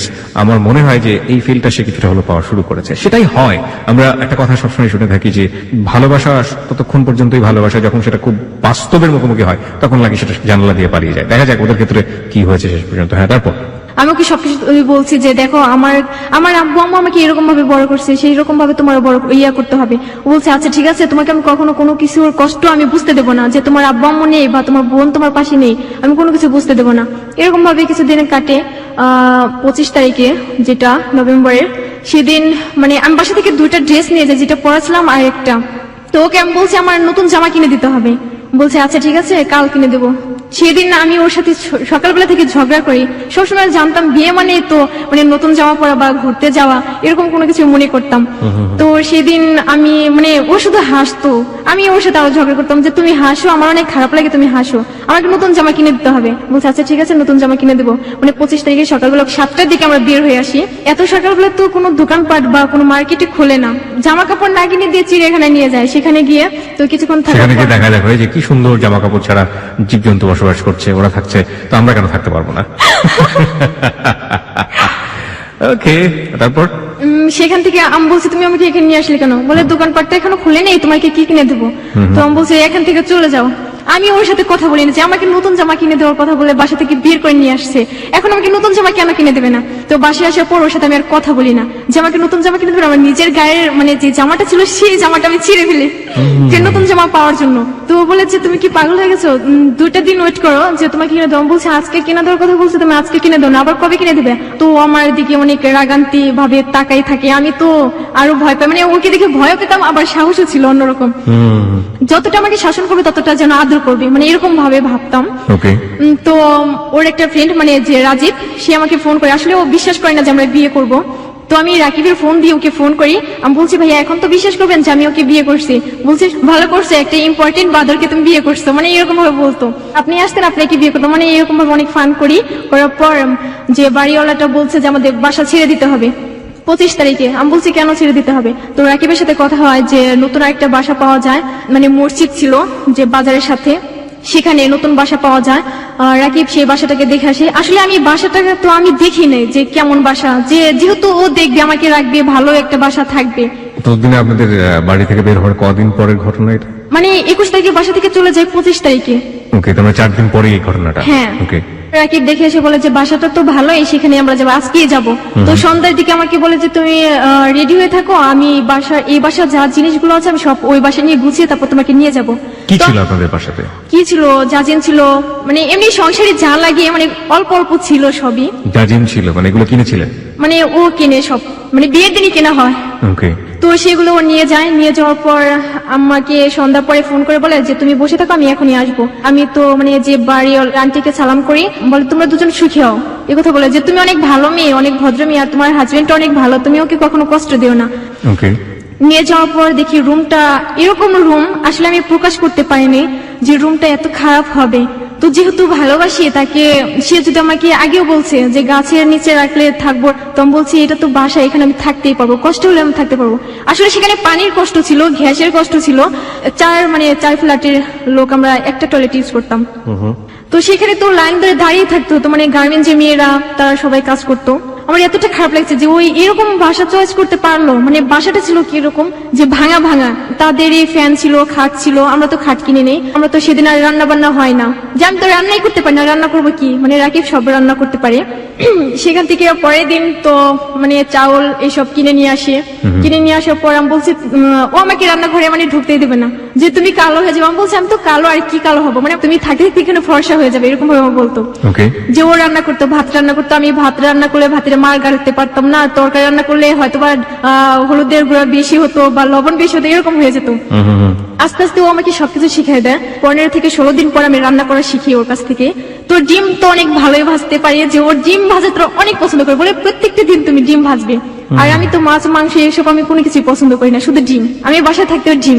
7-8 দিন পর তো আমার বাসা থেকে আবার ফোন করে যে এখনো বাসায় কেউ জানে না, তুই চলে আয়। আমি বলছি তোমরা কি সব কথা বলার জন্য আমাকে ফোন করছে, এখন তো আমি ভালোই আনন্দে আছি। পরে যে এই সময়টা থেকে বাবার সঙ্গে কোনো কথা হয়নি বা মার সঙ্গে কোনো কথা হয়নি? না, আমি কারোর সাথে কথা বলিনি, মানে শুধুমাত্র বোনের সাথে কথা বলতেন? হ্যাঁ, বোনের সাথে কথা বলা হয়। যে আমার একটা চাচু ছিল, সে বিয়ে করে নাই, সে আমাকে অনেকটা ভালোবাসতো। আমাকে বলো যে তোমাকে যদি বিয়ে দেই মানে আমি উকিল বাবা হবো তোমার, তাকে আমি আগে থেকে আব্বু বলে ডাকতাম। ওকে, তার সঙ্গে কথা বলতেন? হ্যাঁ, মানে সে আমাকে একদিন ফোন করে বলে যে তুই যে 10,000 টাকা নিয়ে গেছিস সেই টাকাগুলো দিয়ে যা, আর যে মান সম্মান গুলো ডুবে গেছে সেই মান সম্মান ফিরিয়ে দিয়ে যা, মানে এরকম ভাবে বলতো। আমি বলছি নেক্সট টাইম তুমি আমাকে ফোন করবে, আপনাকে আমি চিনি না, মানে এরকম ভাবে তুমিও বলতাম, আপনিও বলতাম আমার চাচুর সাথে এরকম। তো এরকম করার পর মানে 8 থেকে 9 দিন যাওয়ার পর তো অনেক ভালো কাটে। এরকম সময় আমি কখনো মানে কল্পনা করতে পারিনি যে এরকম সময় আসবে, কেউ আমাকে এতটা ভালোবাসবে। বাসা থেকে বের হলে বা বাসা মানে আসলে এরকম ছিল যে কিছু করবে। যদিও আমরা বুঝতে পারছি যে কোন দিকে যাচ্ছে, কিন্তু তারপরে ওই সময়টা চমৎকার একটা সময় ছিল, সেটা আপনার কথার মধ্য দিয়ে সবকিছু দিয়ে ফুটে উঠছে। কিন্তু একটা কথা আছে যে অকাল পরিপক্কতা, মানে যখন যে সময় যেটা দরকার সেটা যদি সেই সময় না গিয়ে একটা বিপরীত সময়ে যায় কিংবা তার আগে চলে যায়, পিছিয়ে চলে যায়, কিন্তু সেই জিনিসটা না শেষ পর্যন্ত ঠিক মতো কোনো ভালো রেজাল্ট বয়ে নিয়ে আসে না। এটার পরিণতি যে ভালো হবে না সেটা আমরা ধরে নিতেই পারি, কিন্তু কথা হচ্ছে যে কি পরিণতি হয়েছিল, যে কারণে আজকে Halloween 920-তে হিমা এসছে। চলুন তারপর। মানে কিছুদিন আমাদের লক্ষ্য করে যে ফ্ল্যাটে আমরা ছিলাম, পাশের মানে ফ্ল্যাটের লোক যারা আমাদের সাথে ছিল ভাড়া থাকে, তো তারা আমাকে বলে যে তোমাকে অনেকদিন যাবত লক্ষ্য করছি যে তোমার হাতে চুড়ি বা নাকে ফুল কেন তোমার হাজবেন্ড তোমাকে দেয়নি। তো আমি বলছি শহরে মেয়েরা এসব পড়ে না, আসলে তখন আমার নাক ফুটানো ছিল না ওরকম ভাবে। বলে তুমি কি চাও তোমার হাজবেন্ডের অমঙ্গল হোক? আমি বলছি কেন চাবো? বলে আচ্ছা ঠিক আছে, যদি না চাও তাহলে তুমি তোমার হাজবেন্ডকে বলো যে আজকে যেন তোমাকে নাকফুল আর হাতে চুড়ি এনে দেয়। তো আমার তো জিদ যে আজকে তো আমাকে এই কথা বলছে, আমাকে দিতেই হবে। বাসায় আসার পর আমি তো মানে গুমরা মুখ করে বসে থাকি। তো আমি বলছি যে তুমি আমাকে হাতের চুড়ি আর নাকফুল না এনে দেওয়া পর্যন্ত আমি তোমার সাথে কথা বলবো না। পরে সেদিন রাতে আমাকে মানে নাকফুল দেয়, হাতের চুড়ি দেয়, মানে দেওয়ার পরে আমি শুধু ওকে বলছি যে আমার নাক ব্যথা, তুমি আজকে আমাকে ধরবে না। বলে আজকে ঠিক তোমাকে বউর মতো মনে হয় যে তুমি সত্যি আমার বউ। এরকম ভাবলে মানে কাটে। তো ওর আম্মু ফোন করে, যে ওর আম্মু ফোন করে বলে যে এতদিন বাসার বাইরে থাকতে হবে না, তুই বাসায় চলে আয়, ওকে নিয়ে আয়। আমি বলছি না, আমি যাবো না, আমার লজ্জা করে। আমি আমার আম্মুর সাথে কথা বলি সেদিন রাতে, মানে 20 দিনের রাতে। জি। তো আমার আম্মু তো মানে আমার সাথে কথা বলার জন্য পাগল হয়ে যায় যে আমার সাথে কথা বলবেই সেদিন। তো আমার বোন বলে যে দেখ তুই একটা কথা বল, আম্মুর সাথে একটা কথা বল। তো আমি সেদিন আম্মুর সাথে কথা বলি, তুমি আমাকে দেখতে আসবা। আমার আম্মু বলছে তোকে একদিন না দেখে থাকতে পারি না, তুই এতদিন কি করে থাকিস। তো আমি বলছি তুমি আমাকে দেখতে আসো। এখন আমার আম্মু বলছে তোর শ্বশুর বাড়ি থেকে কি সবাই আসছিল, তোকে দেখছে? তো রাকিব আমাকে শিখাই দেয় যে হ্যাঁ বলো যে দেখতে আসছিল। তো আসলে ওর ইয়াটা আমি বুঝি নাই। তো আমি আমার আম্মুকে বলছি হ্যাঁ দেখতে আসছিল, সবাই আমাকে দেখে আমি আমার শ্বশুর বাড়িও যাই। তারপরের দিন আমার আম্মু আর আমার চাচু, আমার আব্বু জানে না যে আমার আম্মু আসবে আমাকে দেখার জন্য। তো আমার ছোট চাচু মানে আমার যে মানে উকিল আব্বু বলতাম, সে আব্বুটা আর আমার আম্মু আসে। আসার পর দেখি অনেক মানে পিঠা এইসব নিয়ে আসে। নিয়ে আসার পর রাকিব তাদের নিয়ে মানে বাসায় নিয়ে আসি। সেদিন আমি ঘুমেছিলাম, ফোন করে বলছে যে হিমা তুমি উঠো, যে তোমার আম্মু আসছে। আমাকে আবার এরকম একটা বাধা দেয় যে ও যখন নাকি বাসা থেকে বের হবে আমি যেন সিঁড়ির নিচে না যাই, যে যদি যাই আর ওর বুকের উপর দিয়ে হেঁটে যেন যাই, এরকম ভাবে আমাকে বাধা দিত। ওকে। তো দরজার সামনে আমার আম্মু এসে আমার জড়িয়ে ধরে অনেক কান্নাকাটি করে। তো আমি অনেক কান্নাকাটি করে আম্মুকে মানে রুমের ভেতর নিয়ে আসি। তো আমার আম্মু চলে যায়। চলে যাওয়ার আগে রাকিবকে 2000 টাকা দেয়। 2000 টাকা দিয়ে চলে যায়। চলে যাওয়ার কিছুদিন পর রাকিব আমাকে বলে যে আজকালকার ফকিনের করে মেয়ে বিয়ে করলে পরে 2000 টাকা কেউ দেয় না, 6-7 হাজার টাকার নিচে। মানে এরকম ফার্স্টে এই কথাটা বলে, আমার এতটা খারাপ লাগে। আমি বলছি তুমি আমাকে এই কথাটা বলতে পারলে? আচ্ছা তোমার আম্মু আমাকে কি দিচ্ছে, মানে এইসব নিয়ে একটু ঝগড়াঝাটি হয়। সেদিন ওর সাথে আমি কথা বলি না। পরের দিন সকালবেলা ও চলে যায়। 2 দিন পরে বাসায় বাড়িতে তো আপনি গেলেন, রাইট? হ্যাঁ। বাড়িতে যাওয়ার পরে আপনার প্রতিবেশীদের রিয়াকশন কেমন ছিল? মানে তারা আমাকে কিছু বলেনি। আপনার হাজবেন্ডের সাথে করে নিয়ে গেছেন, হ্যাঁ। কিন্তু আপনার আব্বা কোনো কিছু বলেনি তাকে? আসলে আমি আমার আম্মুর সাথে যাইনি তখন। তাহলে তার কিছুদিন পরে আমরা যাই। আমি আম্মুকে সেদিন বলে দিই যে আব্বুকে যেন ম্যানেজ করে। আমার আবার মাথায় ওকে, যাওয়ার পরে বাবা কি বলছিল? মানে বাবা কিছু বলেনি, কারণ আমার তো মাথায় প্রবলেম ছিল, টিউমার ছিল মাথায়। মাথায় আপনার আগে থেকে টিউমার ছিল? মানে 2010 সাল থেকে আমার মাথায় টিউমার। তো ডাক্তার বলছে যে আমার যদি এটা এইভাবে মানে সেরে যায় তো সারবে, আর যদি না যায় তাহলে 6 মাসের গ্যারান্টি যে আমি বাঁচতে পারবো। ওকে, তারপরে কি সেরে গিয়েছিল ওটা? হ্যাঁ, সেটা চলে যায়। আবার মানে 9 থেকে 8 মাসের মতো আবার শুরু হয় সেটাই। আবার ফিরে আসাটা মানে আপনি যখন বিয়ে করার পরে মানে আপনি বিয়ে করার পরে এই কিছুদিন যাবত রিসেন্টলি এটা ফিরে এসেছে। আপনার হাজবেন্ড এটা জানতো যে আপনার মাথায় টিউমার বা হ্যাঁ, এরকম? ওকে আমি বলছি, সব বলছি। সব বলার পরেও সে আপনাকে বিয়ে করেছে? হ্যাঁ। তো আমার আম্মু আমার আব্বুকে ম্যানেজ করে আমি 26 তারিখে যাব। তো যাওয়ার আগে ওর সাথে রাতে মানে আমার এত ঝগড়া হয় যে মানে এরকম ছিল যে ওকে বলা ছাড়া আমি কেন বাইরে যাবো, আমি টয়লেটে যাবো তো ওকে বলে আমার যেতে হবে। তোরটা খারাপ লাগছিল যে ও সকালবেলা বের হয়, যে আর বাসায় আসার কোনো খবর থাকে না, অন্য সব মেয়েদের সাথে রিলেশন। তো সেটা আমি জানতাম না, পরে জানতে পারি। যাওয়ার পরে আমি ওকে ফোন করে ফোনটা অফ করে রাখি। সন্ধ্যার পরে ফোনটা ওপেন করে। আমি বলছি তুমি সারাদিন ফোন অফ করে রাখো আর সন্ধ্যার পরে ওপেন করে রাখো, এর চেয়ে না রাখাই তো ভালো। মানে এরকম ভাবে ঝগড়াঝাটি হয়। আমি সেদিন 2 ঘন্টা গোসল করি, সবাই আমাকে অনেক বকাঝকা করে। তো রাকিব এসে দেখে যে আমি গোসল করছি, গোসলখানা থেকে বের হইনি। তো বলে তুমি বের হও। আমি মানে বের হয়ে রুমের ভিতর আসি। তো দেখি একটা মেয়ের সাথে কথা বলছে আমার রুমের ভিতর, যে পাশের বাসার যে মেয়ে ছিল সেই মেয়ের সাথে, পপি নামে একটা মেয়ে। তো তার সাথে কথা বলে- মেয়েটা আপনার রুমে চলে এসেছে? হ্যাঁ। ওকে। সেই মেয়েটা চলে আসছে। আসার পর আমার মানে কি বলবো, রাকিবের মানে গায়ে হাত দিয়ে কথা বলে, আর তুমি করে কথা বলে। আমার তো আরো বিরক্ত করা লাগে যে আমার হাজবেন্ডের সাথে ও তুমি করে কথা বলবে কেন? আমি তো জেদ, আমার তো আমি সবসময় নাক ফুলিয়ে রাখি যখন আমার জেদ হয়। মেয়েটা আমাকে বলতেছে তুমি যখন ফার্স্টে আসছো তখন তুমি অনেক কালো ছিলে, এখন অনেক সুন্দর হয়ে গেছো, হ্যান ত্যান, মানে এই ধরনের অনেক কথাই বলে। তো রাকিব শুধু একটা কথা বলছে, এখন ওকে কিছু বলবেন না যে ও অনেক মানে অনেকে রাগ করে আছে যে সারাদিন বাসায় ছিলাম না। তো মেয়েটার সাথে সাথে বলে উঠলো যে রাকিব তুমি কি কালকে ফ্রি আছো? যদি ফ্রি থাকো তাহলে তোমাকে নিয়ে একটু শপিং এ যাবো। আমার তো আরো খারাপ লাগে যে আমার হাজবেন্ডকে নিয়ে ও কেন শপিং এ যাবে। তো আমি ওর দিকে তাকাই, ও আমার দিকে তাকিয়ে থাকে, বলে হ্যাঁ আছে। আমি বলছি হ্যাঁ আপু আছে, তো আমি কালকে পাঠিয়ে দেবো, এরকম ভাবে বলছি। তখন আমি বলছি কি আপনি নেক্সট টাইম আমাদের রুমে ঢুকবেন না, আপনি আর কখনো এই রুমে আসবেন না, চলে যান এখান থেকে, আর আসবেন না, কখনো কথা বলবেন না। আর যদি দেখি আমার হাজবেন্ডের সাথে আপনি কথা বলছেন তাহলে আপনি কি হবে আপনি ভাবেন। তো রুম থেকে বের হওয়ার পর রাকিব তো আমাকে বলে যে ওর সাথে এরকম ব্যবহার করছো। আমাকে কেন, যাও তুমি শপিং এ ওর সাথে, এমনিতে আমি সারাদিনই কিছু বুঝতে পেরেছি খাইনি। একটা ঝগড়াঝাড়ি শুরু হয়ে গেছে আপনাদের মধ্যে। তারপর সারাদিন তো বাইরে ছিল, 10টার পর আবার বের হবে, বলে যে আমি র্যাকেট খেলতে যাবো। তো আমি বলছি না, এখন যেতে পারবে না, বলে তোমাকে ছোট বাচ্চাদের এনে দিয়ে তুমি খেলো তাদের সাথে। তো আমি তো ছোট বাচ্চা পেলে অনেক খুশি। 10টার পর ও বাসায় আসে, বাসায় আসার পর এখন আমি ভাত খেতে বলি, ভাত খাবে না, শুয়ে পড়ে। আমি আবার আমার ওন্না ভিজে ওর পায়ে ময়লা ছিল, সেই ময়লাগুলো আমি পরিষ্কার করে দিই। ওকে, পরের দিন আবার ও চলে যায়। আমি বলছি আমি আমার বাসায় যাবো, আমার বাসা থেকে আমাকে বলছে যে বাসায় যেতে, আমি বাসায় যাবো। তো বলছে কি আচ্ছা ঠিক আছে যাবো। সেদিন আমার সবচেয়ে ইয়ে ছিল যে 16 ডিসেম্বরে যেদিন আমি নাটক করি, আমি নাচ করি, সেখানে আমি থাকতে পারবো না, যে আমার স্কুল থেকে তো আমি ত্যাগ হয়ে আসছি, সেই প্রোগ্রামটা আমার দেখতেই হবে, আমি এরকম ভাবে ওকে বলছি। তো বলে আচ্ছা ঠিক আছে 16 তারিখে 16 ডিসেম্বরে আমাকে নিয়ে যাবে। বলে আমাকে আমার কাছে টাকা নিয়ে আমি কি করে নিয়ে যাব। আমি বলছি আজকে তোমার টাকা নিয়ে তুমি কালকে টাকা পাবে কোথায়। বলে আচ্ছা ফোন বিক্রি করবো। এই কথা বলে বাসা থেকে বের হয়ে যায়। তারপরে দেখি 7টা ফোন আমার হাতে এনে দেয়। আমি অবাক হয়ে যাই যে এতগুলো ফোন ও কোথায় থেকে পেলো। রাইট, আমরা অবাক হচ্ছি যে এতগুলো ফোন সে কোথায় পেল। প্রিয় শ্রোতা, এই যে অবাকের জায়গাটি, চমৎকার একটা সময়ের মধ্যে আমরা ছিলাম, কিন্তু একই সাথে আমরা কিছুটা হলো অবাক হচ্ছি। কিন্তু আমরা যে গেজের যে ব্যাপারটা, যেটা আমরা অনুমান করতে পারি যেটা সম্পর্কটা আসলে শেষ পর্যন্ত কোথায় গিয়ে দাঁড়াবে, সেই অনুমানের ব্যাপারটা নিয়ে সবসময় হেলো 920 একটা কথাই বলে থাকে, আপনি চিন্তাও করতে পারবেন না যে শেষ পর্যন্ত গল্পটি, জীবনের গল্পটি কোথায় গিয়ে দাঁড়িয়েছে। আজকেও ঠিক একই কথাই বলছে। 9টার পর 7টা মোবাইল নিয়ে আসে। তো আমি তো অবাক হয়ে যাই। আমি বলছি তুমি এতগুলো ফোন কোথা থেকে পেলে। রাইট, তো বলছি তুমি এগুলো চার্জ দাও। আমি বলছি এগুলো চার্জ দেবো কোথায়। তখন আমার কাছে ছিল 2টা চার্জার, যেটা ওর একটা আমার একটা। আমি শুধু টয়লেটে যাই, এদিকে এসে দেখি ফোন নাই, অবাক হয়ে যাই আবারও। আমি ওকে ফোন করে বলছি তুমি কি ফোন নিয়ে গেছো। বলছে হ্যাঁ আমি ফোন নিয়ে আসছি। আমি বলছি ফোন দিয়ে তুমি কি করবে, এতগুলো ফোন নিয়ে গেলে। বলছে এগুলো আমি বিক্রি করবো, যে কালকে তোমাদের বাসায় যাবো। 6000 টাকা বিক্রি করে। তো আমি বলছি টাকাগুলো কি এখনই নিয়ে আসবো। বলে হ্যাঁ এখনই নিয়ে আসবো। তো টাকাগুলো না নিয়ে একটা ফোন শুধু হাতে নিয়ে চলে আসে। আমি বলছি ও ফোন তুমি কোথায় পেলে। সেদিন থেকে আমার সাথে তুই করে কথা বলে, যে বলে সেটা কি তোকে বলতে হবে। বলে না এত কিছু জানার দরকার নেই, তোকে সবকিছু দিলে তো হবে। যা দেখি আমি শুধু অবাকই হয়ে যাই। তো যে ও খাওয়া দাওয়া করার পর ঘুমিয়ে পড়ে। তো আমি প্যান্টে হাত দিয়ে দেখি ওর প্যান্টের ভিতরে ছুরি। ওকে ওকে, আমি নিজেকে নিজে প্রশ্ন করি যে ওর কাছে ছুরি থাকবে কেন। ওইটা আমি সরাই ফেলি সকালবেলা। সরে ওর প্যান্ট আলাদা রাখি, ও যেভাবে রাখি সেভাবেই রাখি।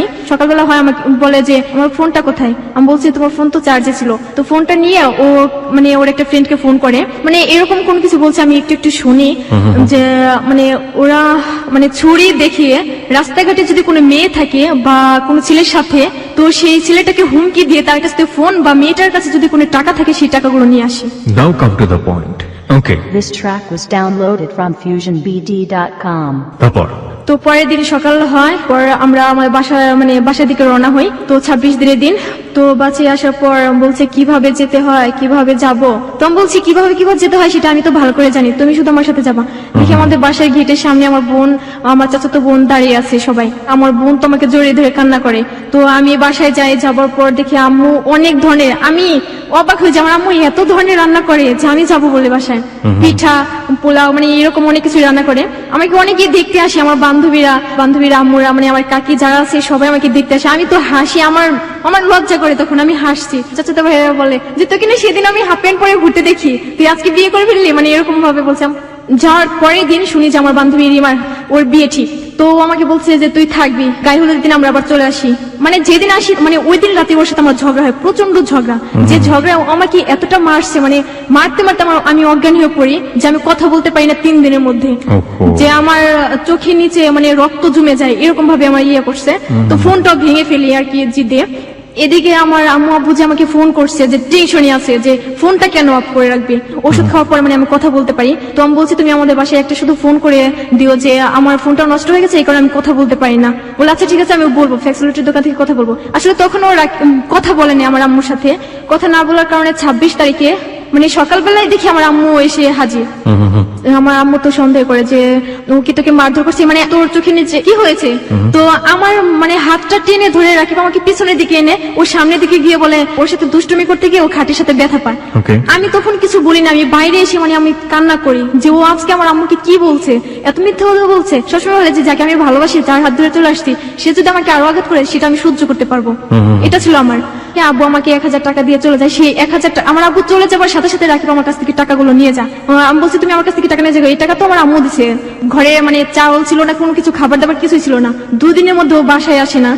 হ্যাপি নিউ ইয়ারের দিন বলে যে আফিয়া নামের মেয়ের সাথে আমার রিলেশন ছিল, ওর সাথে আমি কালকে ঘুরতে যাবো।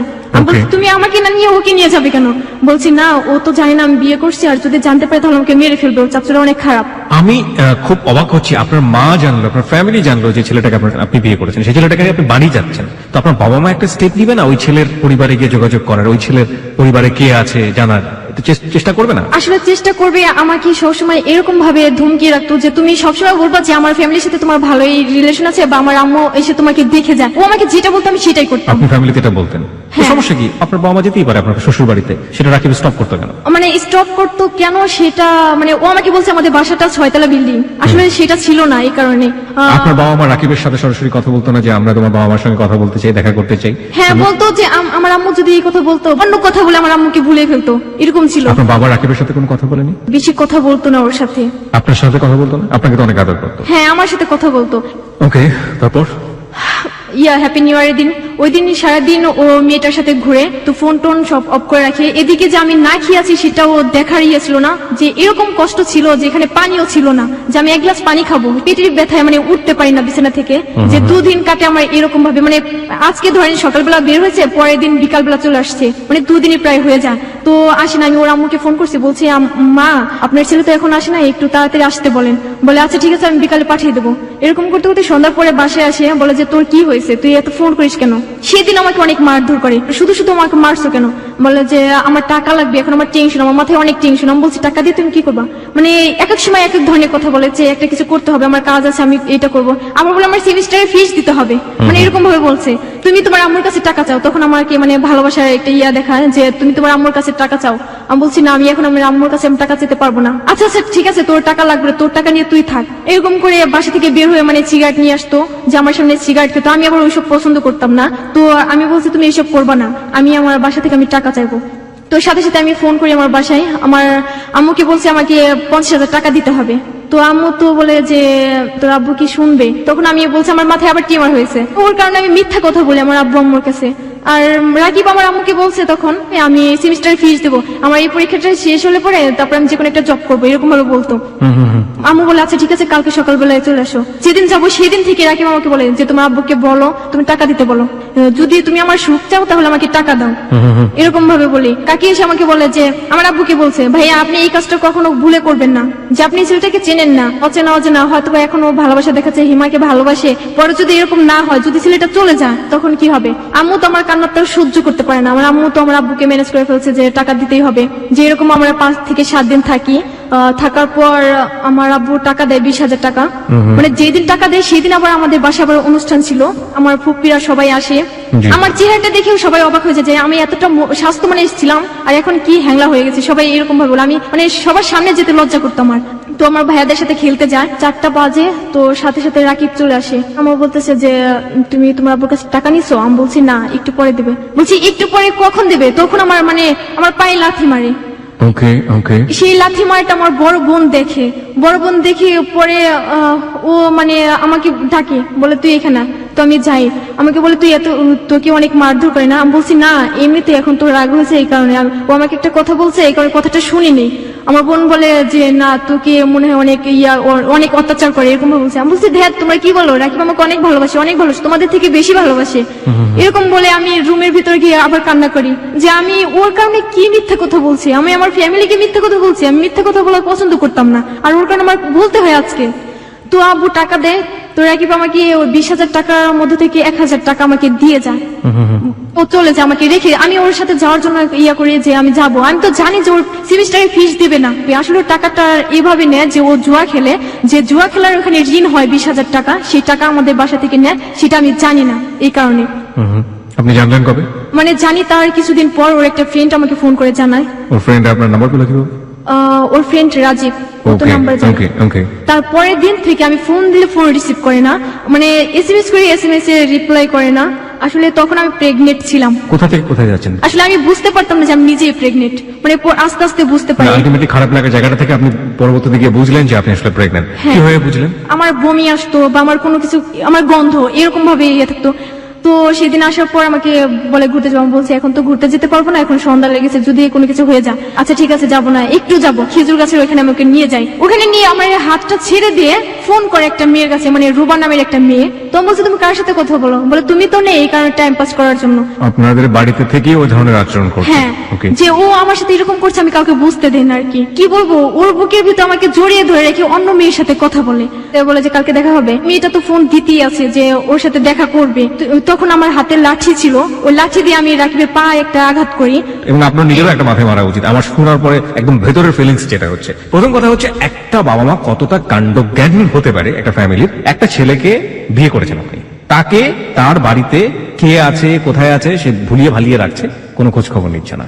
বাবা মা এটা মেনে নিয়ে এরকম একটা ছেলেকে, যে যার সাথে আপনি হ্যাপি নেই, বাবা মা তো আপনার ফেস দেখেই বুঝতে পারবে যে আপনি হ্যাপি আছেন কি আছেন না। তারপর সে ছেলেটাকে লালন পালন করে যাচ্ছে, এবং সেই ছেলে আপনাদেরই বাড়ির মধ্যে বসে আরেকটা মেয়ের সাথে চুটিয়ে প্রেম করছে। আপনার বয়স আবার সেখানে ক্লাস 8-এ পড়া একটা নিয়ে আপনি, সে আপনার চেয়ে কয়েক বছরের বড়। ভুল তো আপনি একা করেননি, ভুল করেছে একেবারে, যে একটা কথা আছে না যে 14 গোষ্ঠী মিলে, হ্যাঁ, মানে চারপাশের যা আছে সবকিছু মিলে ভুলটা হয়েছে। তারপর চলে যায় আর আমাকে ফোন করে না। ফেব্রুয়ারি মাসের মানে 2 তারিখে ও আমাকে ফোন করে বলে আজকে আমি আসবো। রাকিব আসার কথা বলে আর আসি না। তো সেদিন মানে সন্ধ্যা পর্যন্ত আমি ওর জন্য ওয়েট করি। আমার সাথে রিলেশন হবার আগে যে মেয়েটার সাথে রিলেশন ছিল সেই মেয়েটা শুনতে পায় যে আমার সাথে মানে বিয়ে হয়ে গেছে।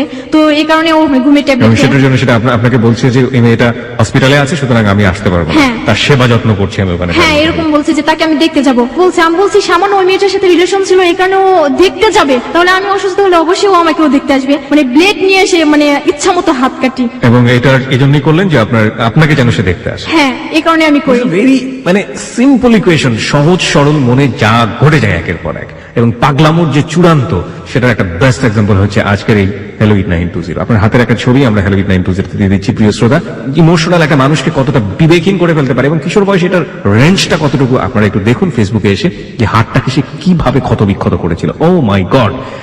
ফেসবুকের ঠিকানা হচ্ছে www.facebook.com/hello8920। আরো একবার বলছি, facebook.com/HELLO8920। ওখানে গেলে দেখতে পাবেন, যারা ইতিমধ্যে আছেন তারা তো দেখতেই পাচ্ছেন। পেজটিতে লাইক দিয়ে দিলে আপনি পার্মানেন্টলি মেম্বার হয়ে যাবেন, তখন হ্যালো 8920 যাবতীয় অ্যাক্টিভিটিস আপনি অবগত থাকবেন। তারপর বলুন। আমি হাত কাটার পর আমার জ্ঞান ছিল না। আমার বোন আমাকে অনেক খোঁজাখুঁজি করে, যে বাগানে গিয়ে দেখে যে আমি বাগানে পড়ে আছি। জ্ঞান ফেরার পর আমার বোন আমাকে মুখে একটা থাপ্পড় মারে যে তুই কি পাগলামি করিস। তো ফোন করে দেখে ফোনটা অফ করে রাখে। আমি বলছি আমার সাথে ওর সাথে ঝগড়া হয়েছে এই কারণে যে ও ফোনটা অফ করে রাখে।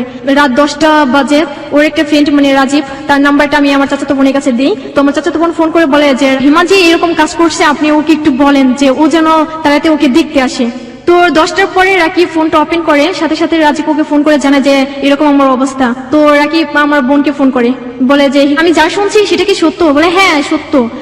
তখন আমার সাথে কথা বলার জন্য ফোনটা করে। তো আমি ফোনটা নেই। ফোন নেওয়ার পরে আমাকে বলছে কি রে তুই কি সত্যি হাত কাটছিস? আমি বলছি কেন কাটবো, মানে কান্না করি আর এই কথা বলি। এরকম ছিলাম, আমি ডাক্তারের কাছে যাই না যে আমি ওষুধ খাবো বা ব্যান্ডেজ করবো বা সেলাই করবো, কোনো কিছুই না। বলছি যে পর্যন্ত রাকিব না আসবে সে পর্যন্ত আমি কোনো কিছু করবো না। সকালবেলা 10টার সময় ফোন করি, বলে যে আমি এখন আসতে পারবো না, আমি একটু বিজি আছি, এরকম ভাবে বলে। আমার নানু বাসা থেকে মানে আমার আম্মু টাকা পায়, মানে 3 লাখ টাকা পায়, সেখান থেকে আমি 1.5 লাখ টাকা নিয়ে মানে আসার জন্য করি। মানে যে আমি ব্যাগে যে টাকা রাখি সেই টাকাগুলো আমার বড় বোন দেখে। মানে আপনি টাকা চুরি করে বাড়ি থেকে পালাবেন? হ্যাঁ। এটা কি রাকিব আপনাকে বলেছিল?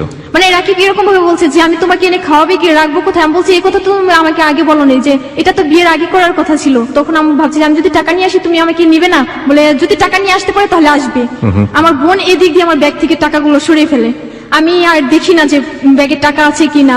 আমি যে টাকা নিয়ে যাবো সেই মানে টাকা দিয়ে ও অ্যাডভান্সটা দেবে, এরকম ছিল।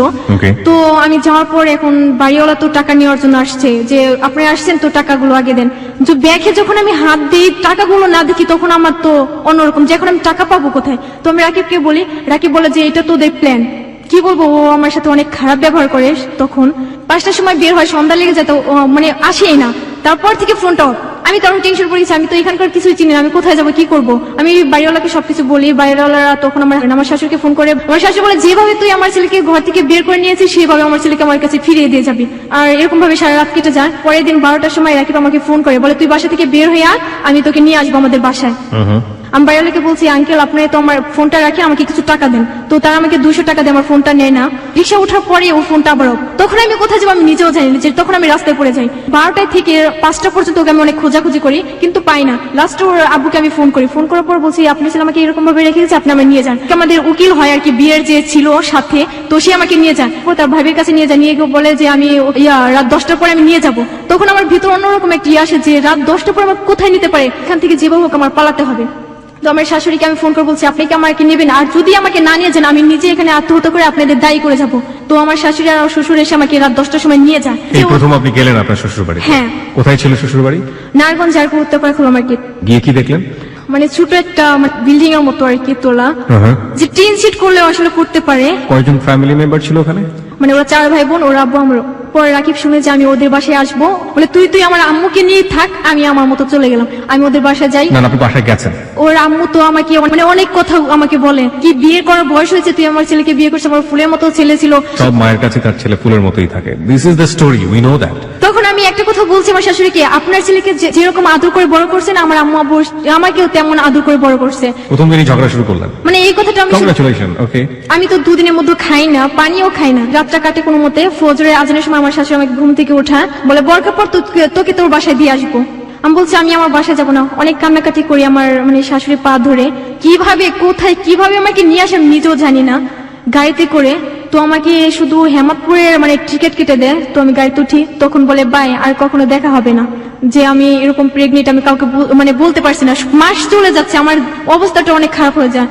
তো এলাকার মুরব্বীদের সাথে কথা বলি, কথা বলার পর যে বলে আচ্ছা ঠিক আছে তোমাকে নিয়ে আসবো। আমি আবার প্ল্যান করি যে বিয়ের পরে আমি চলে যাবো, আমার চাচাতো বোনের বিয়ে। মানে কথা বলবো কি, রাকিব আমাকে হুমকি দেয় যে তুই যদি আমার কাছে থাকতে চাস তাহলে তুই ওই বাচ্চাটাকে নষ্ট করবি। তো আমি বলছি কেন আমি বাচ্চাটাকে নষ্ট করবো, অনেক মানে কান্নাকাটি করি। বলে যে আচ্ছা ঠিক আছে তুই তোর বাচ্চা নিয়ে থাক, আমি আমার মতো থাকবো। আমার একটা ফ্রেন্ড ছিল, তাকে আমি সবকিছু বলি, তার সাথে আমি গিয়ে মানে বাচ্চাটাকে নষ্ট করে ফেলি। তো আমি শুয়ে থাকি। বাচ্চাটাকে আপনি নষ্ট করলেন, আপনার ফ্যামিলিতে জানলো না এটা? কেউ জানে না। আমার হাজবেন্ড মানে আসে না, এই কারণে আমি না খেয়ে থাকি বা এরকম কোনো কিছু বুঝতে পারি আর কি, Okay. যে আমি নষ্ট করি এটা জানে না। পিঙ্কির কথা যে আমি চলে যাওয়ার জন্য আমার ফোনটা আমি ইচ্ছে করে মানে নষ্ট করি, ফোন সারতে যেতে হবে। তো আমি আগে আসি, আমার চাচাতো বোন আসে।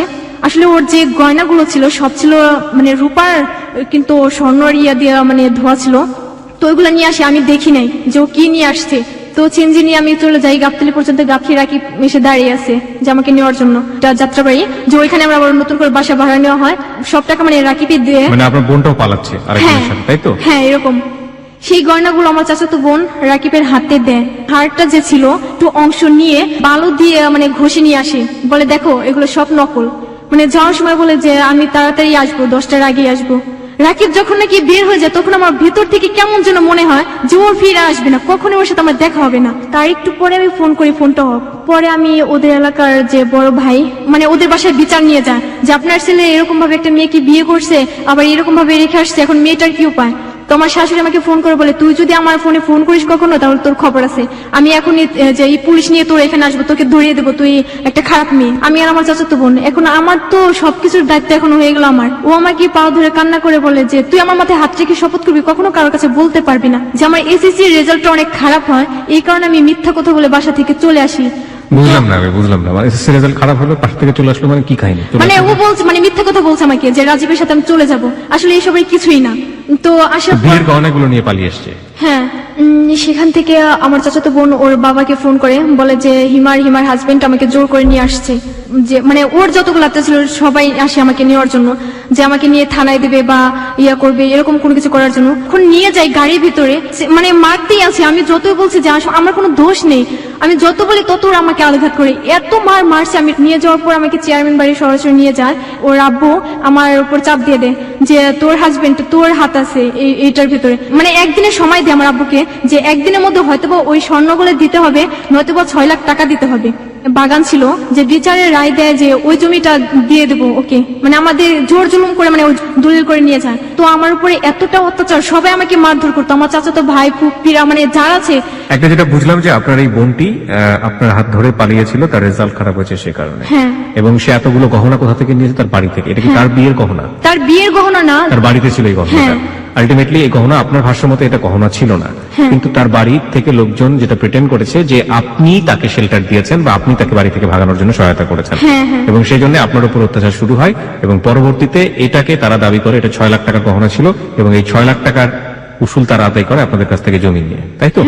ওকে, তারপর এরকম কিছুদিন পর আমার মামা আসে, বলে যে যে কোনো একটা করতে হবে, এটার মামলা করতে হবে। বলছি আমার রাকিবের কখনো আমি ক্ষতি হতে দেবো না, মানে আমি রাকিবের এগেইনস্টে মামলা করবে। আমি আমার রাকিবের পাশেই আছি। এরকম যতবার বলতাম ততবার মারতো। আমার বোন আমাকে মারতে মারতে আমার মাথা ফাটিয়ে ফেলে। তো আমি আবার রিটার্ন আমাদের বাসায় চলে আসি।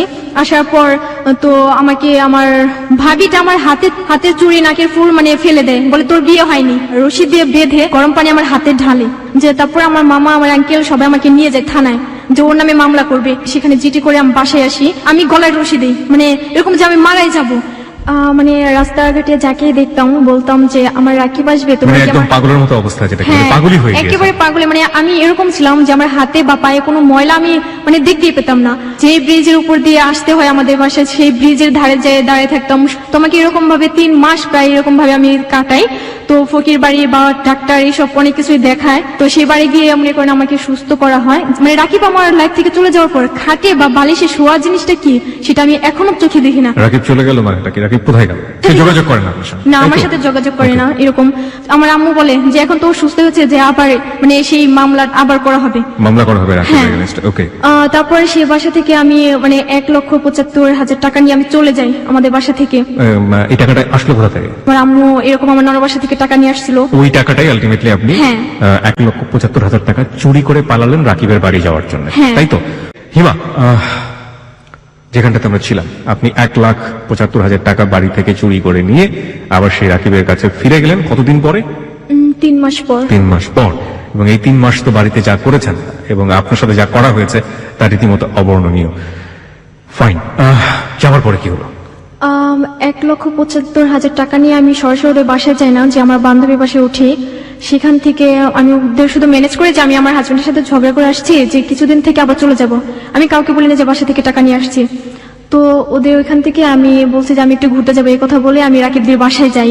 তো বাসায় গিয়ে দেখি রাকিব নেই, মানে রাকিবকে সরিয়ে ফেলে, যে ওর নানু বাসায় পাঠিয়ে দেয়। তো বাসার সামনে গিয়ে আমি আমার শাশুড়িকে ফোন করিয়ে বলছি যে মা আমাকে নিয়ে যান। বলে তোকে আমি চিনি না, তুই কে? মানে এরকম ভাবে অনেক কিছু বলে। আমি বলছি আমি কে, মানে আপনার ছেলে আমাকে বিয়ে করছে, অনেক ধরনের কথা বলে। সে আমাকে চেনে না। তো রাত 1টা পর্যন্ত আমাদের বাসার বাইরে আমাকে দাঁড় করে রাখে। মানে আমি চিৎকার করে কান্না করি, এত চিৎকার করে কান্না করি যে এলাকার অনেক লোকই মানে জড়ো হয়। তো আমি পানি চাই একটা লোকের কাছে, সেই লোকটা আমাকে কি করে পানির সাথে কেরোসিন তেল মিশিয়ে আমাকে পানিটা দেয়। খাওয়ার পরে আমি বুঝতে পারি যে এটা আসলে কেরোসিন তেল মিশানো ছিল। তো আমি বলছি আপনি আমার সাথে এরকম ব্যবহার করতে পারেন। সেই লোকটা সেখান থেকে চলে যায়। আমি কান্নাকাটি করে, মানে পাশে পাশে একটা মহিলা এসে আমাকে বলে যে দেখো আপু, তুমি এখান থেকে না এসে আমাদের বাসায় চলে এসো, রাতটা কেটে তুমি চলে যাও। পর আমি সেই বাসায় রাত কাটে কোনো মতে। তখন আমি সেখান থেকে চলে আসি। পর আমি সেই আমার বান্ধবীদের বাসায় যাই। বান্ধবীর বাসা থেকে আমি ওই আন্টির সাথে যোগাযোগ করি, যে আমার আন্টির যে দেবর হয়। আমি আপনাকে কিছু কোশ্চেন করি, ছোট ছোট, আপনি একটু মনোযোগ দিয়ে উত্তর দেওয়ার চেষ্টা করবেন। নাম্বার 1, যে টাকাটা আপনি বাড়ি থেকে নিয়ে আসলেন, এটা তো খোঁজ খবর পেয়ে গেছে আপনার আব্বু।